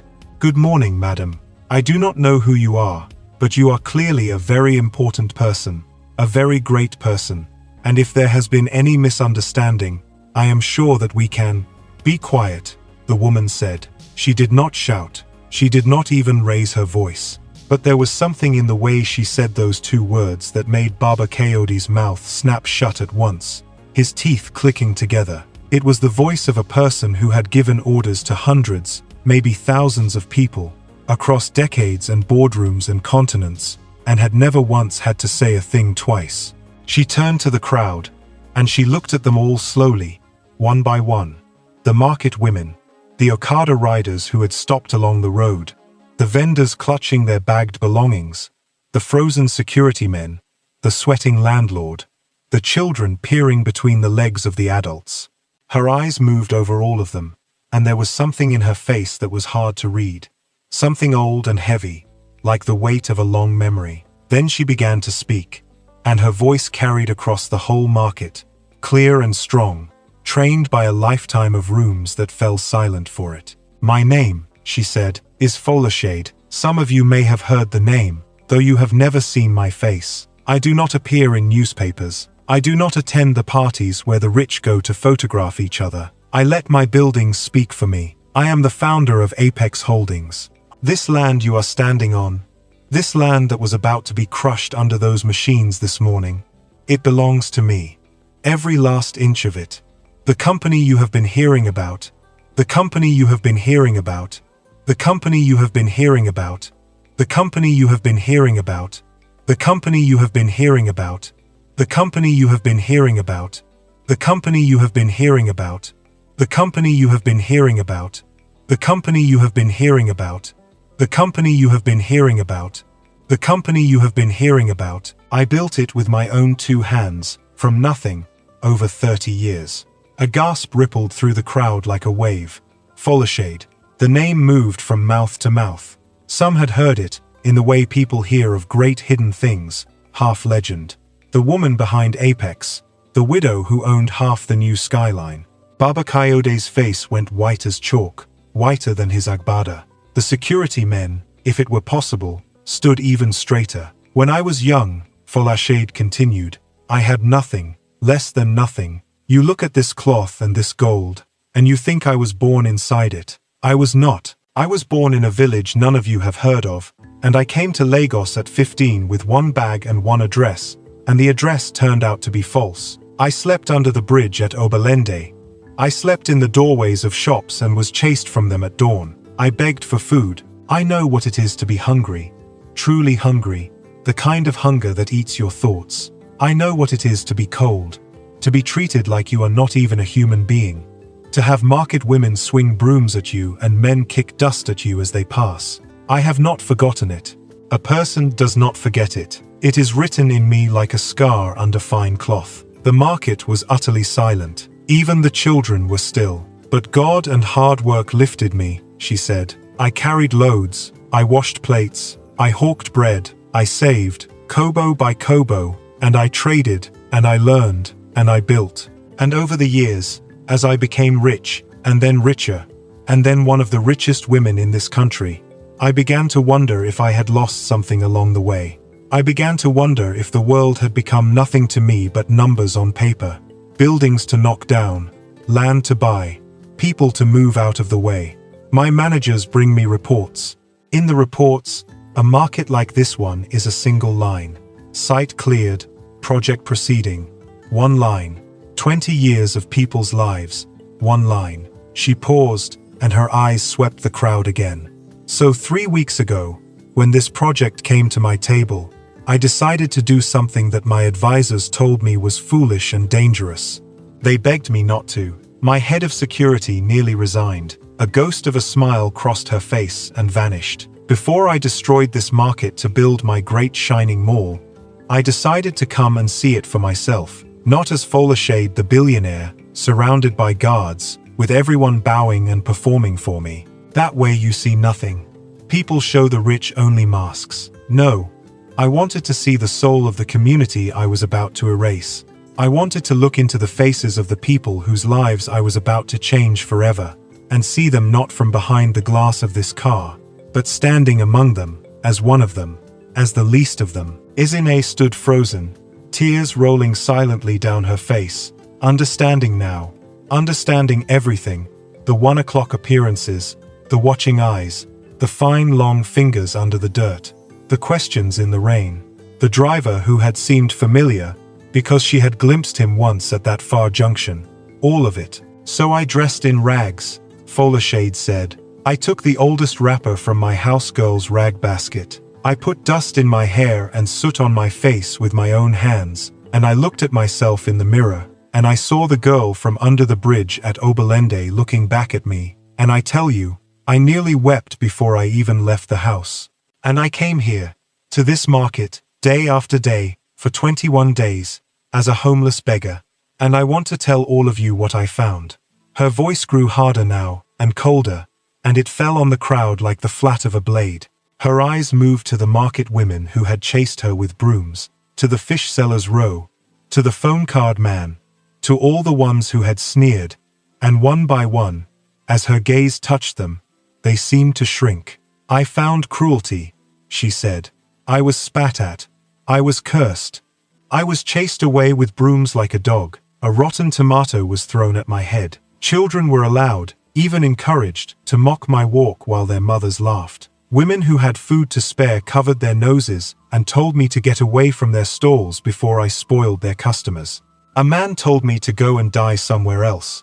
People who go to church every Sunday and mosque every Friday, people who call themselves good, people who pray loudly for God's blessing and God's mercy, they looked at a hungry old woman and saw nothing but a nuisance to be driven off. Day after day, I walked through this market, and I was insulted, and I was pushed, and I was treated as if I were not even a human being. And do you know the worst part? Not one of you asked my name. 21 days, not one person asked my name. The vendors who had been cruel to her now hung their heads. The phone card man had gone grey.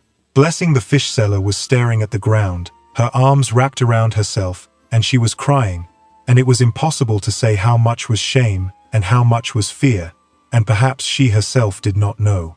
Some of the women covered their faces with their hands. Nobody dared to speak.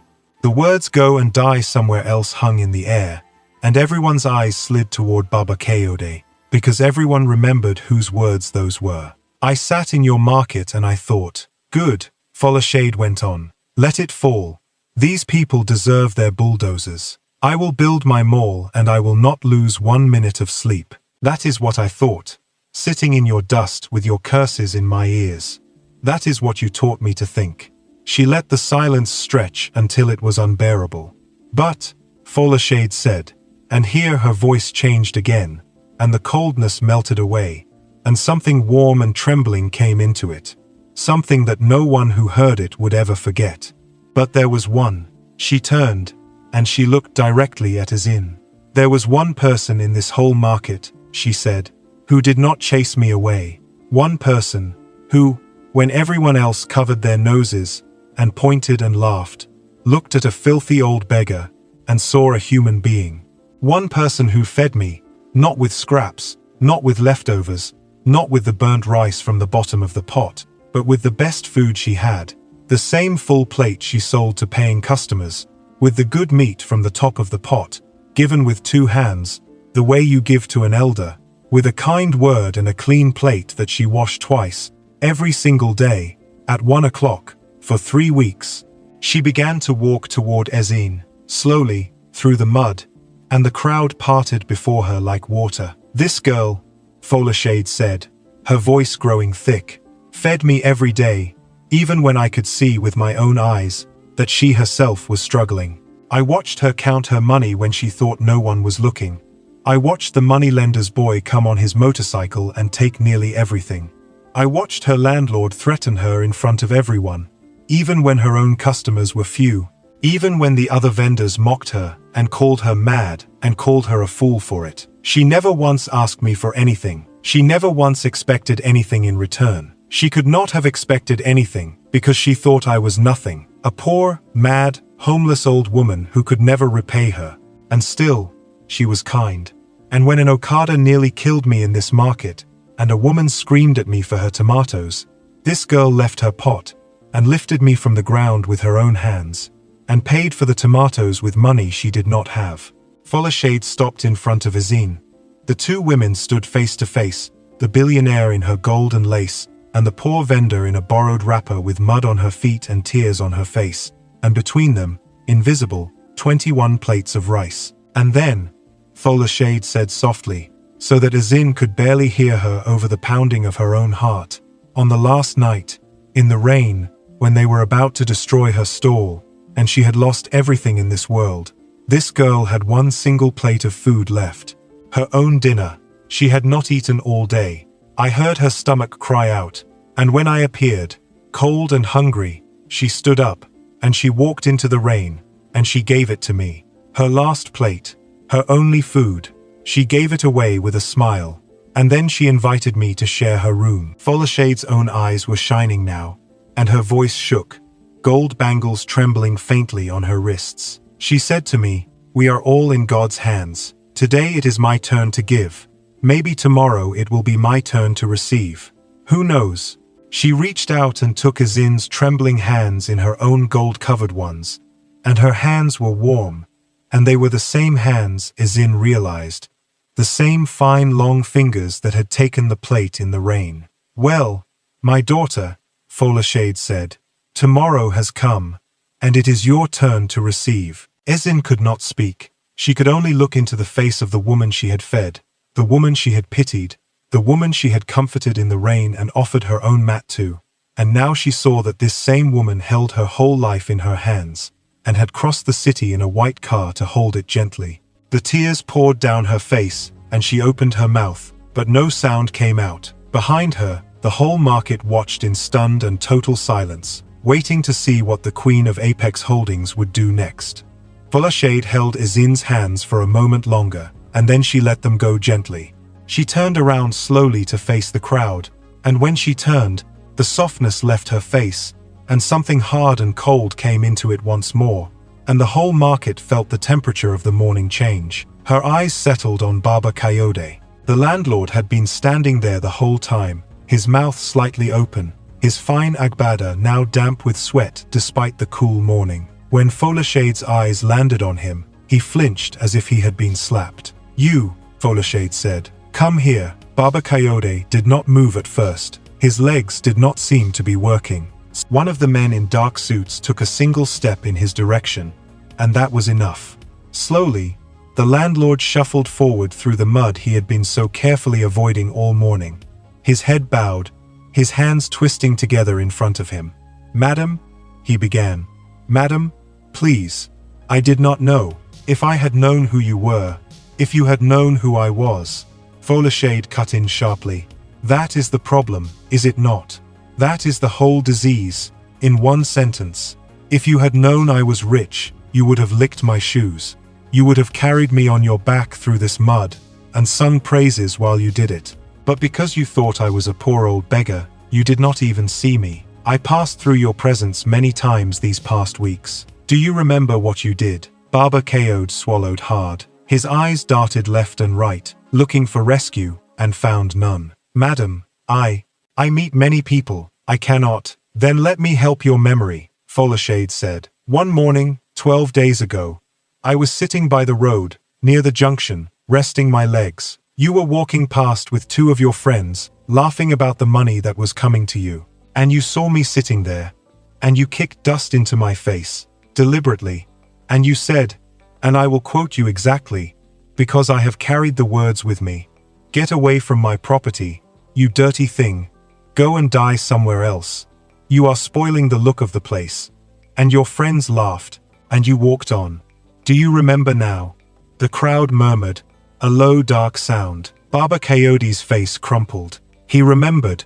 Everyone could see that he remembered. "Madam, forgive me," he whispered, and his legs finally gave way, and he went down on his knees in the mud, agbada and all. "I was wrong, I am begging you. I did not know." "Stand up," Folashade said, with a flick of disgust. "Do not kneel to me. You did not kneel to me when I was hungry, so your knees mean nothing to me now.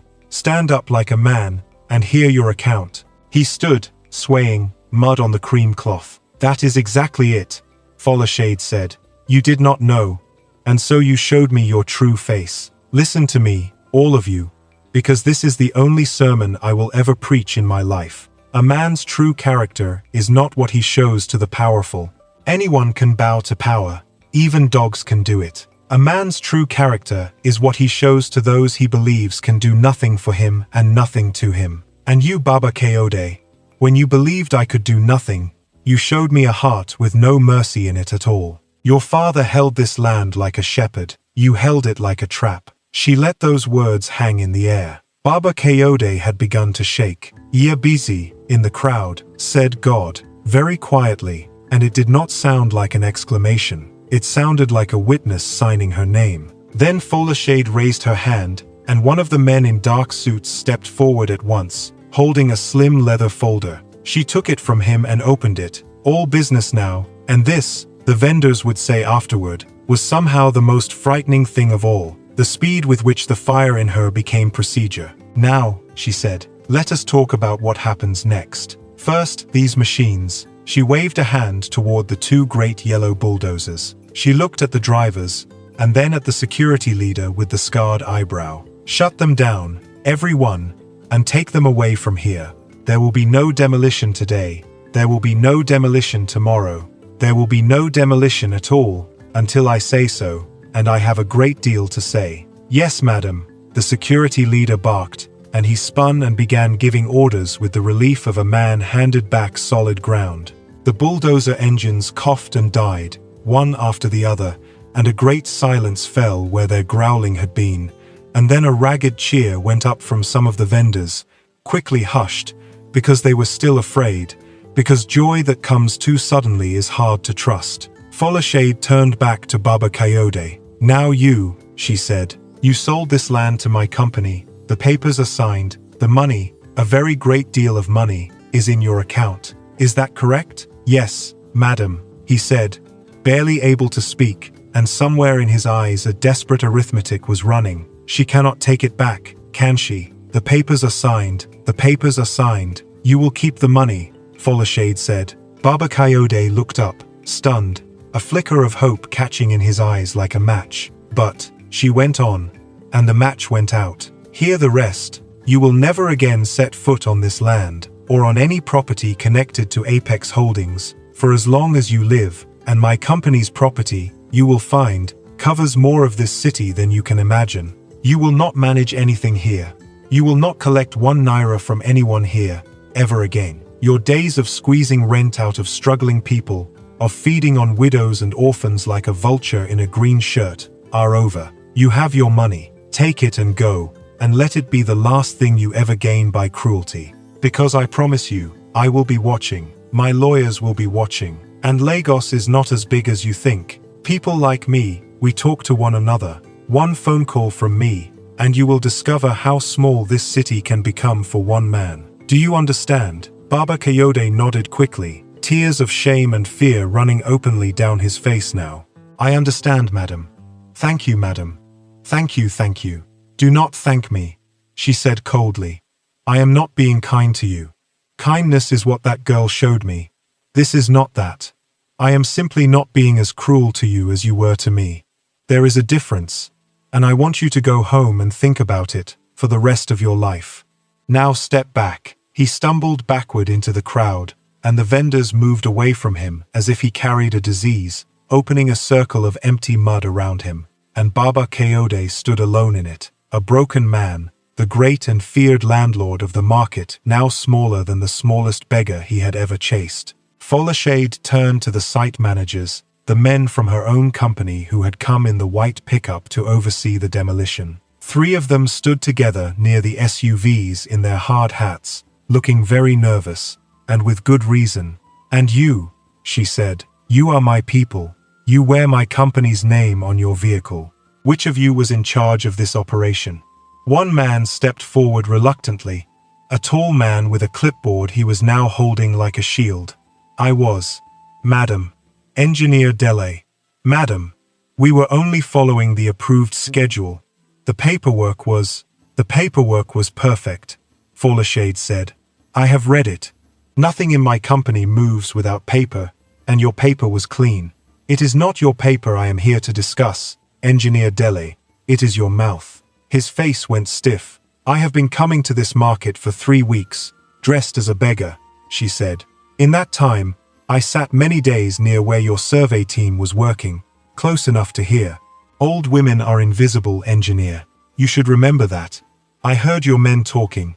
I heard how you spoke about these people, the mothers and fathers of this market, in front of them, over their heads, as if they were already gone. Do you know what I heard? Madam, I heard your men laughing about how these poor traders would be thrown out into the street with nowhere to go. I heard one of them, and you were standing there, engineer. You were standing right there and you laughed too. I heard him say, let the rats scatter. We are building something for real people now. Her voice cracked like a whip on the last words. Real people, rats. That is the language of my company now? That is what my name pays for. She took one breath and became stone again. You are dismissed. You, and every man on that team who spoke that way, and I have the names, because an invisible old woman has excellent ears. Human resources will contact you today. Collect your things and leave my company. I built Apex from the gutter up, and I will have no one working for me who looks at the poor and sees rats. Because I was the rat once. Engineer, you have been laughing at your own chairman. Engineer Deli opened his mouth to protest, then closed it. There was no arguing with her.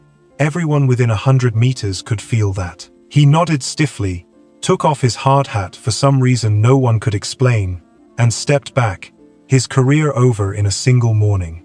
Then Folashade turned once more, and this time her whole manner changed. The way weather changes. She faced the frightened, hopeful, weeping crowd of vendors, and she spread her arms a little, gold ringing softly on her wrists, and her voice, when it came, was warm. As for the rest of you, she said, the good people of this market, the ones who greeted a dirty old woman, or at least let her pass in peace, the ones who work hard and mind your business, and never did me any wrong, and even, her eyes moved, without cruelty now, across the ones who had been cruel, even the ones who did, because I know what hardness this city plants in people, I know it from inside. Hear me now. I came here to knock this place down. But an old woman in rags taught me something these past weeks that all my money and all my advisors never could. She taught me that a community is not land to be sold, it is people. It is 20 years of mournings, it is credit given, and debts forgiven, and soup carried to widows. And I will not build my mall on the broken lives of good people. She let that sink in, and then she went on, and now she was pure chairman, crisp as new banknotes. So here is what will happen. The mall will still be built, yes. Progress cannot be stopped, and I did not become who I am by being sentimental. But it will be built around you, not on top of you. Every single vendor here who lost their stall today, and I watched them fall, I counted them, will be given a proper shop inside the new building. A real shop, with a roof that does not leak, walls that do not shake in the wind, light, water, and a door that locks. Free of rent for the first 3 years. And after that, a fair rent, a rent set by human beings with hearts, reviewed by an office that answers directly to me, not by vultures like the man who used to own this place. My people will register every one of you before this day ends. Nobody here will sleep tonight not knowing their tomorrow. For a moment there was silence, as the vendors tried to understand what they had just heard, turning the words over like coins to check they were real. And then the market exploded. People began to shout and cry and laugh all at once. Iyabisi fell to her knees in the mud with her hands raised to the sky, calling on God by every name she knew. Baba Ejide, the sugarcane seller, was laughing and weeping at the same time over the splinters of his stall, because the splinters no longer mattered. Women were hugging each other, hugging strangers, hugging the security men, who did not know what to do about it. It was too much joy to hold in, coming so quickly after so much fear, and it overflowed everywhere, into singing, into dancing, right there in the mud. But Folashade was not finished. She raised one hand, and the noise fell away like a tide going out, because everyone had learned, in one single morning, what that hand meant. She turned back to Azin, who was still standing there, overwhelmed, her whole body trembling, Iyabisi's blue wrapper bright among the mud and wreckage. And what she said next would silence the entire market once more. Folashade walked back to Azin through the hushed crowd, and as she came near, even the last whispers died, because everyone wanted to hear what the great woman would say to the girl who had fed her. Folashade stopped in front of Azin and looked at her for a long moment, and there was something in her eyes now that had not been there before. It was not the sharp watching look of the beggar, it was not the cold hard look she had given Baba Kayode, nor the crisp authority she had shown her own men. It was something softer and deeper, something almost like the look a mother gives a child, and it was strange and beautiful to see on a face so powerful. Izine, she said, that is your name. I never asked you, in 3 weeks. I learned it by listening, the way I learned everything here. Izine, do you know I said it to myself in the car every day, driving home in my rags. Ezin fed me again today, like a report to myself, like the only line in the report that mattered. Yes, Mama, Ezin whispered. It was the only thing she could get out. You called me Mama even when you thought I was nothing, Folktales said. You called me Mama when I was covered in dirt and could give you nothing back but an empty plate. Do you know how rare that is? Let me tell you what my life is, my daughter. In my world, with all my money, I am surrounded day and night by people who call me all kinds of sweet names. Madam, Chief, Mummy, Your Excellency. Even though I have never held any office, they smile at me and bow to me and tell me how wonderful I am, how wise, how beautiful for my age. And every single one of them, every one, wants something. My money, my contracts, my signature, my favor, my death. Some of them, though they smile the widest of all. In 30 years, I could count on one hand, on 3 fingers of one hand, the people who were kind to me without wanting a single thing back. Her voice grew thick. And you, a girl with a debt on her neck and a bulldozer at her door, you are one of the 3. You gave and you expected nothing, and you did not even do it once, which anyone can manage in a soft moment. You did it 21 times. You did it as a way of life. You are the rarest thing I have found in a lifetime of searching, and I have searched as in. God knows I have searched. Ezin shook her head, the tears streaming freely now. Mama, I did not do anything special. I only gave you food. Anybody would have done it. No, Folktales said firmly, and her voice rang, so that the whole market heard it. You are wrong. Look around you. She gestured at the market, at the vendors, at the wreckage, at all of it. Not anybody would have done it. Almost nobody did it. In 21 days, in a market full of mothers, only you. Do not make small what you did. That is the sickness of good people, they always make it small. It was the biggest thing anyone has done for me in a very long time, and I am going to make sure the whole world knows it. She reached out and wiped a tear from Ezin's cheek with her thumb, a gold ring cold against the girl's warm skin, and the gesture was so exactly like something Mum and Ketchy used to do, that Ezin nearly went to her knees. Then Folktales stepped back, and raised her voice so all could hear. First, she said, the demolition papers. She held out her hand, and a man in a suit placed a folded document into it, the same kind of notice Baba Coyote had slammed onto Ezin's table days before, Apex Holdings in big black letters at the top. Folktales held it up for everyone to see. Then, slowly and deliberately, she tore it in half. The sound of the tearing paper was loud in the silence.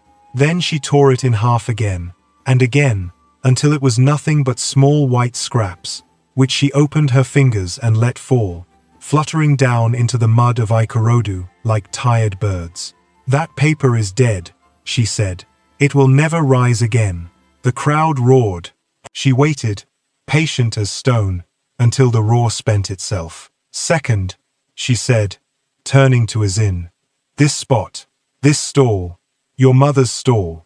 She looked at the bent iron sheets, and the 2 tired umbrellas that had come within a few feet of being crushed, and she looked at them with respect, the way one looks at a shrine.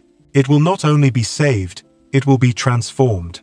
Right here, on this exact ground where your mother cooked for 30 years, on this exact ground where you fed the poor from your own hunger, I will build you a restaurant, a real restaurant, beautiful and modern, the finest in the whole building, with your name above the door in lights.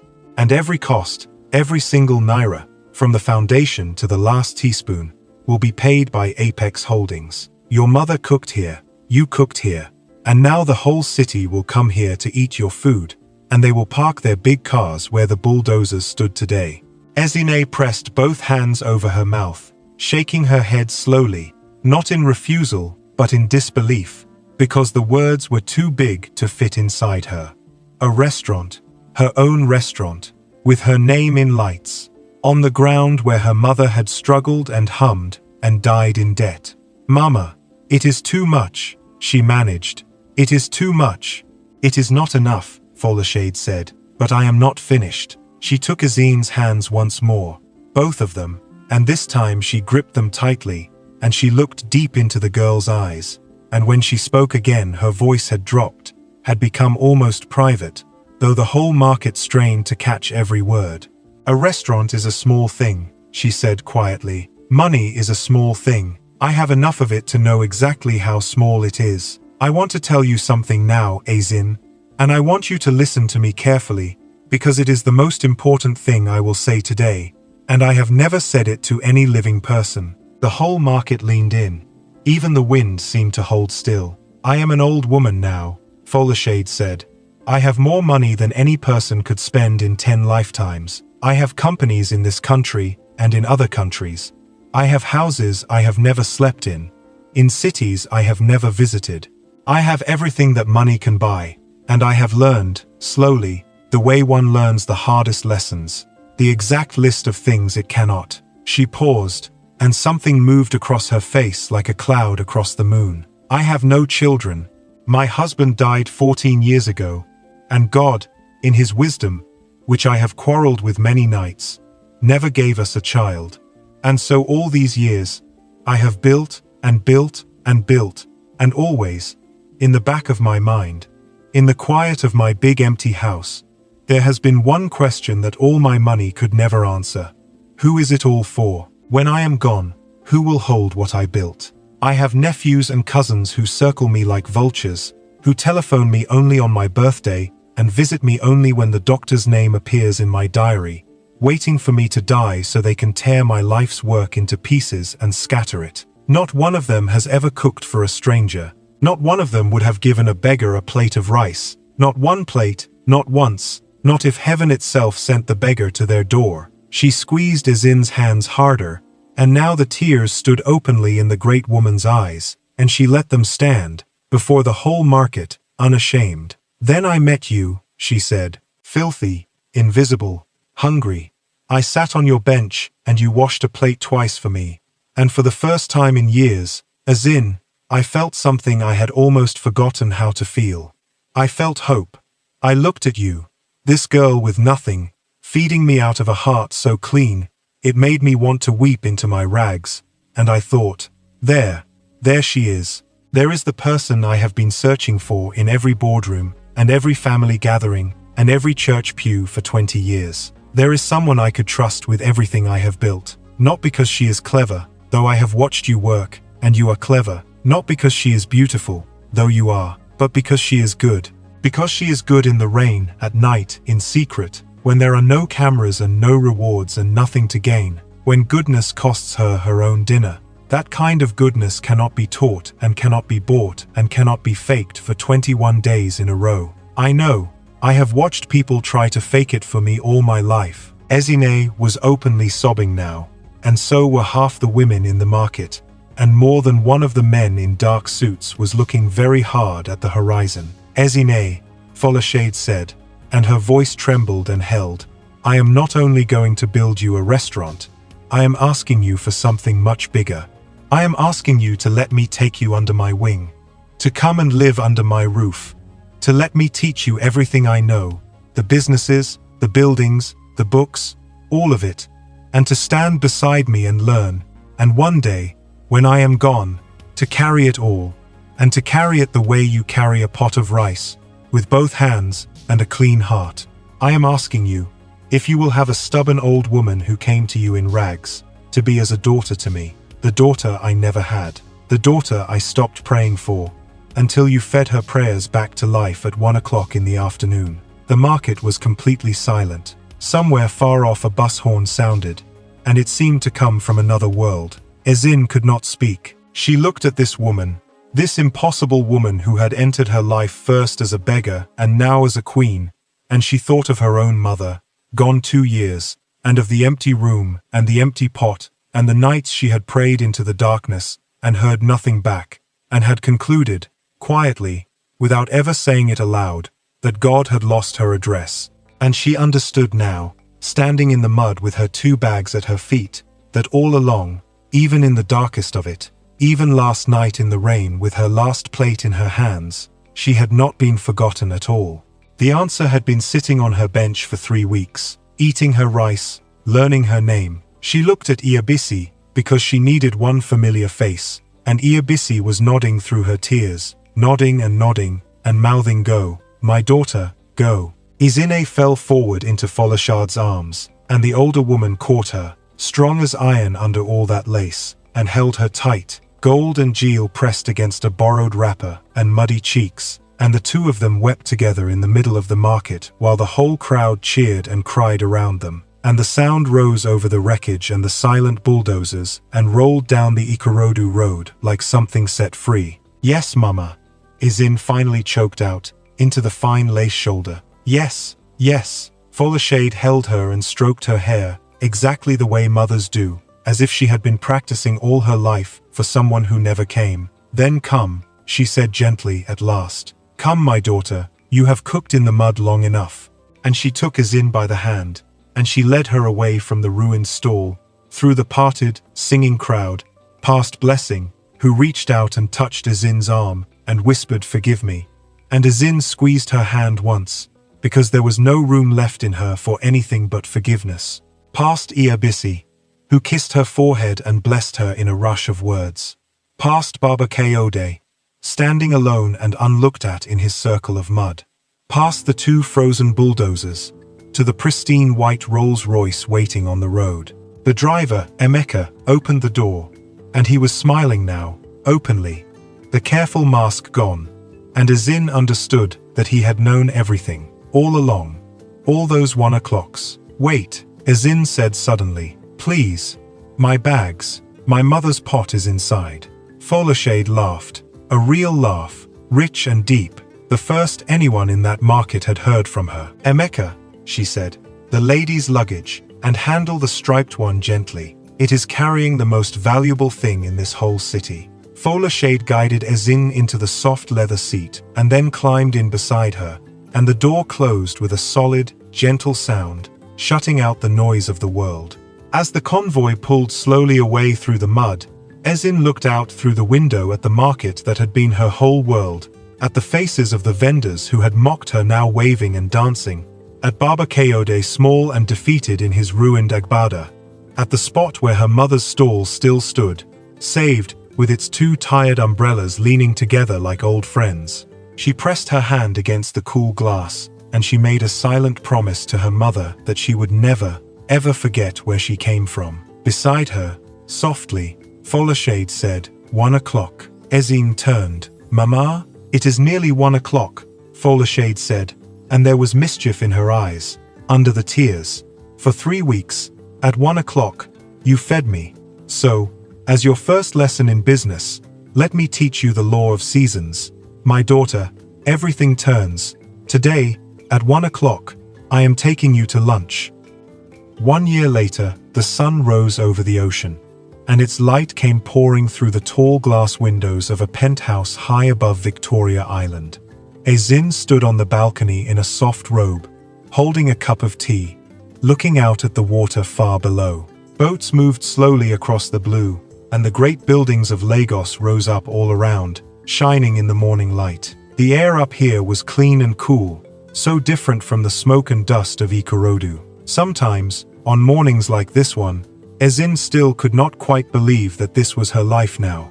Some mornings she still woke at 4:30 out of pure habit, her body reaching for the basin and the dark walk to the tap, and she would lie there in the wide soft bed, listening to the air conditioning hum, and laugh quietly at herself, and then, more often than not, get up anyway. Some habits are not chains, some habits are roots. A year had passed since the day of the bulldozers, and everything had changed. The mall in Ikorodu had been built, just as Folashade had promised, and it had been built around the people, not on top of them. It was a fine building, white and glass, but at its heart, where the architects had first drawn a fountain, there was instead an open market court, with proper stalls under a high cool roof, and every vendor from the old roadside had a place in it. Iabisi ran a successful cloth business now, with 2 girls working under her, and she had hung a photograph of the old market on her shop wall, the muddy road and the leaning umbrellas,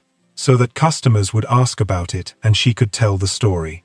Baba Ejide sold his sugarcane from a proper stall with a cold cabinet, and complained happily that the cold cabinet was making him lazy. Even Blessing the fish seller had a shining shop with a cold room, and she had become, of all the vendors, the fiercest teller of the tale, the one who spared herself nothing in the telling.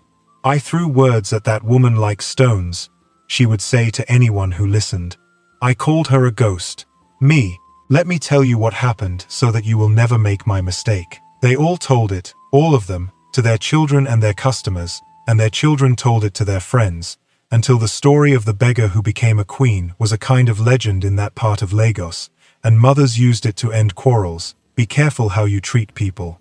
Have you forgotten the woman of Ikorodu Market? And in the very center of the new mall, in the exact spot where a small stall of iron sheets and faded umbrellas had once stood, there was a restaurant. It was called Ezini's, and the name above the door was in warm golden lights, and it was always full. People came from all over the city to eat there. Businessmen in suits and market women in wrappers sitting side by side at the long wooden tables, because that was the rule Ezin had set from the first day. No separate corners, no special sections, everyone under one roof, the way it had been at the roadside. The prices were fair, and every day at 1 o'clock, by standing order of the owner, a certain number of plates were set aside and given free to anyone who came hungry and could not pay. The staff called it the 1 o'clock table. Nobody who sat at it was ever asked a single question. The most famous dish on the menu, the one everyone ordered, the one that had been written about in the newspapers, was the smoky firewood jollof rice, cooked from her mother's own recipe, on real firewood, in a special open kitchen the engineers had grumbled about for months before building it exactly as Azin demanded.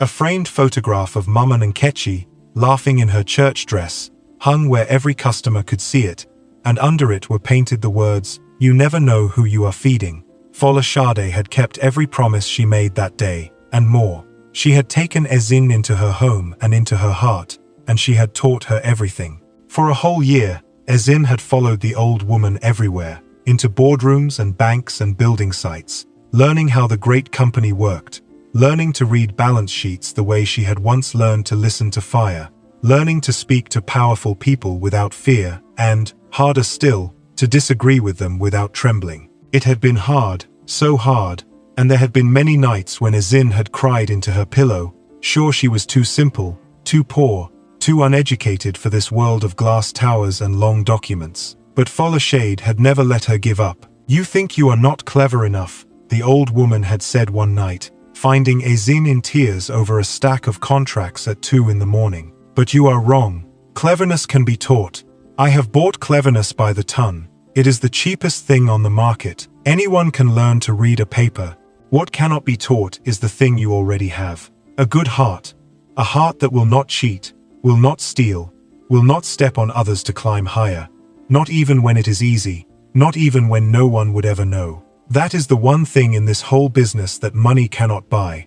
And you walked in the door with it. The rest, I will give you. Now dry your face and pass me that contract, and let me show you where the thief hid the claws." And she had, little by little, page by page, Ezin had grown, and now, 1 year later, she was not only Fola Shade's daughter in every way that the heart counts. She was the executive co-owner of a whole new branch of the company, a food company they had built together called Apex Culinary, with restaurants opening across the country, all of them serving good food at fair prices, all of them with a 1 o'clock table, and many of them staffed and managed by the very kind of struggling people Ezin had once been. Her first 3 managers had been a widow, a former hawker, and a boy who had once sold bread on credit to a dying woman and her daughter in Akorodu, and had never expected to be remembered. Ezin finished her tea and went inside. The penthouse was quiet this morning. She walked through the beautiful rooms, past the fine furniture and the paintings, and she came at last to the kitchen. It was a magnificent kitchen, with shining machines and marble counters, the kind of kitchen a chef would dream of. But Ezin did not touch the shining machines that morning. Instead, she went to a corner of the kitchen where she kept something special, on its own low shelf, like a shrine. It was an old blackened pot, her mother's pot, dented on one side, heavy as history. She had carried it out of Akorodu in a striped Ghana must-go bag on the day the world turned, and cleaned it, and kept it, and now and then, when her heart was full, she cooked with it, and no machine in that kitchen dared to compete. She set it on the stove and began to make jollof rice. Not for customers, not for a restaurant, not for any meeting or opening or photograph, just for herself, and for the woman who had become her mother. As the good smell of the rice began to fill the kitchen and drift down the corridor, Azine heard slow footsteps behind her. She smiled before she even turned. It happened every time. The smell worked on Folashade like a summons. There she was in the doorway, in a soft nightgown, her hair loose and grey about her shoulders, no gold on her wrists now, no jewel, no armor, looking older and smaller than she ever did in the boardroom, and warmer, and more herself. I smelled it from my room, Folashade said. That smell, it always brings me back. One day you will cook this rice, and I will follow the smell straight out of heaven. God forbid, Azine said, laughing. Sit, Mama, it is almost ready. Folashade sat at the kitchen table, and she watched Azine stir the pot, and there was such love in her eyes that Azine had to look away into the steam to keep from crying so early in the morning. Do you remember, Folashade said softly, the first day, when I came to your stall covered in dust, and the whole market chased me, and you washed a plate 2 times for a beggar? I remember, Mama, Azine said, smiling into the pot. I thought you were just a hungry old woman. And I was, Folashade said. That is the truth of it, and do not let anyone ever tell the story differently. Underneath the disguise, I really was hungry. Not just for food, though your rice, my daughter, would raise the dead. I had been hungry for years, Azine, for years. Hungry for one face that wanted nothing from me. Hungry for someone to call me Mama, and mean the word, and not the money. All that gold, and I was the hungriest woman in Lagos. And you fed that hunger too, without even knowing you were doing it. 21 days, you fed it. Azine scooped the rice onto 2 plates, added the meat, the good pieces from the top, always the good pieces, and set one down in front of Folashade with both hands, the way you serve an elder. Then she sat across from her, and the 2 women ate together in the quiet morning light, the old blackened pot still steaming on the stove between them, and the whole shining city spread out below the windows, going about it striving. You know, Folashade said between bites, the vultures are circling again. My nephews, my cousin's sons, they have heard about the new will. They are saying in the family that a common girl from the roadside has bewitched me with rice. She chuckled. They are not entirely wrong. It was the rice. Azine's smile faded a little. I do not want to bring you trouble, Mama. If it will cause war in your family, you are not the trouble, Folashade said firmly, pointing her spoon like a scepter. They are the trouble. They have always been the trouble. Let them talk. Talking is the only work they have ever done. I have spent 30 years handling wolves far worse than them. Wolves with teeth. These ones are only vultures. And vultures, my daughter, remember this. It is a business lesson. Vultures only have power over the dead. And we. She took another spoonful of rice, closed her eyes at the taste, and smiled. We are very much alive. Besides, you are stronger now than you know. Stronger than all of them together. Because they fight for money. You will fight for what is right. And in the end, that is the only kind of strength that lasts long enough to matter. Azine reached across the table and took the old woman's hand, and Folashade squeezed it back, her fingers long and fine and warm, the same hand that had taken a plate in the rain, and for a while neither of them said anything, because there was nothing that needed saying. Outside the great glass windows, the sun climbed higher over the ocean, and the city of Lagos woke fully and got to work.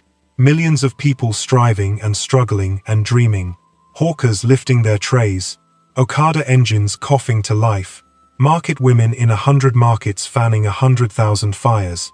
And somewhere among them, surely, this very morning, a bent stranger was standing hungry in front of somebody's pot, and somebody was deciding, in the secret scales of their heart, what kind of person they were going to be. And in a penthouse high above them all, a poor roadside vendor who had once given away her last plate of food in the rain, sat eating firewood jollof rice with the richest woman in the country, who now called her daughter.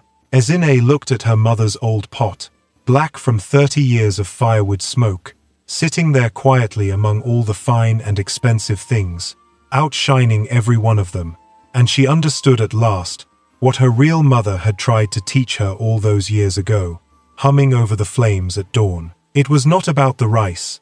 It was never about the rice. It was about the hand that offered it, and the heart behind the hand. The poorest hands in the world, she now knew, could hold the richest hearts of all. And a single act of kindness, given freely, expecting nothing, could travel further than any road, outlast any bulldozer, and find its way home again when you least expected it, warm as a plate of rice on a cold and rainy night. The end.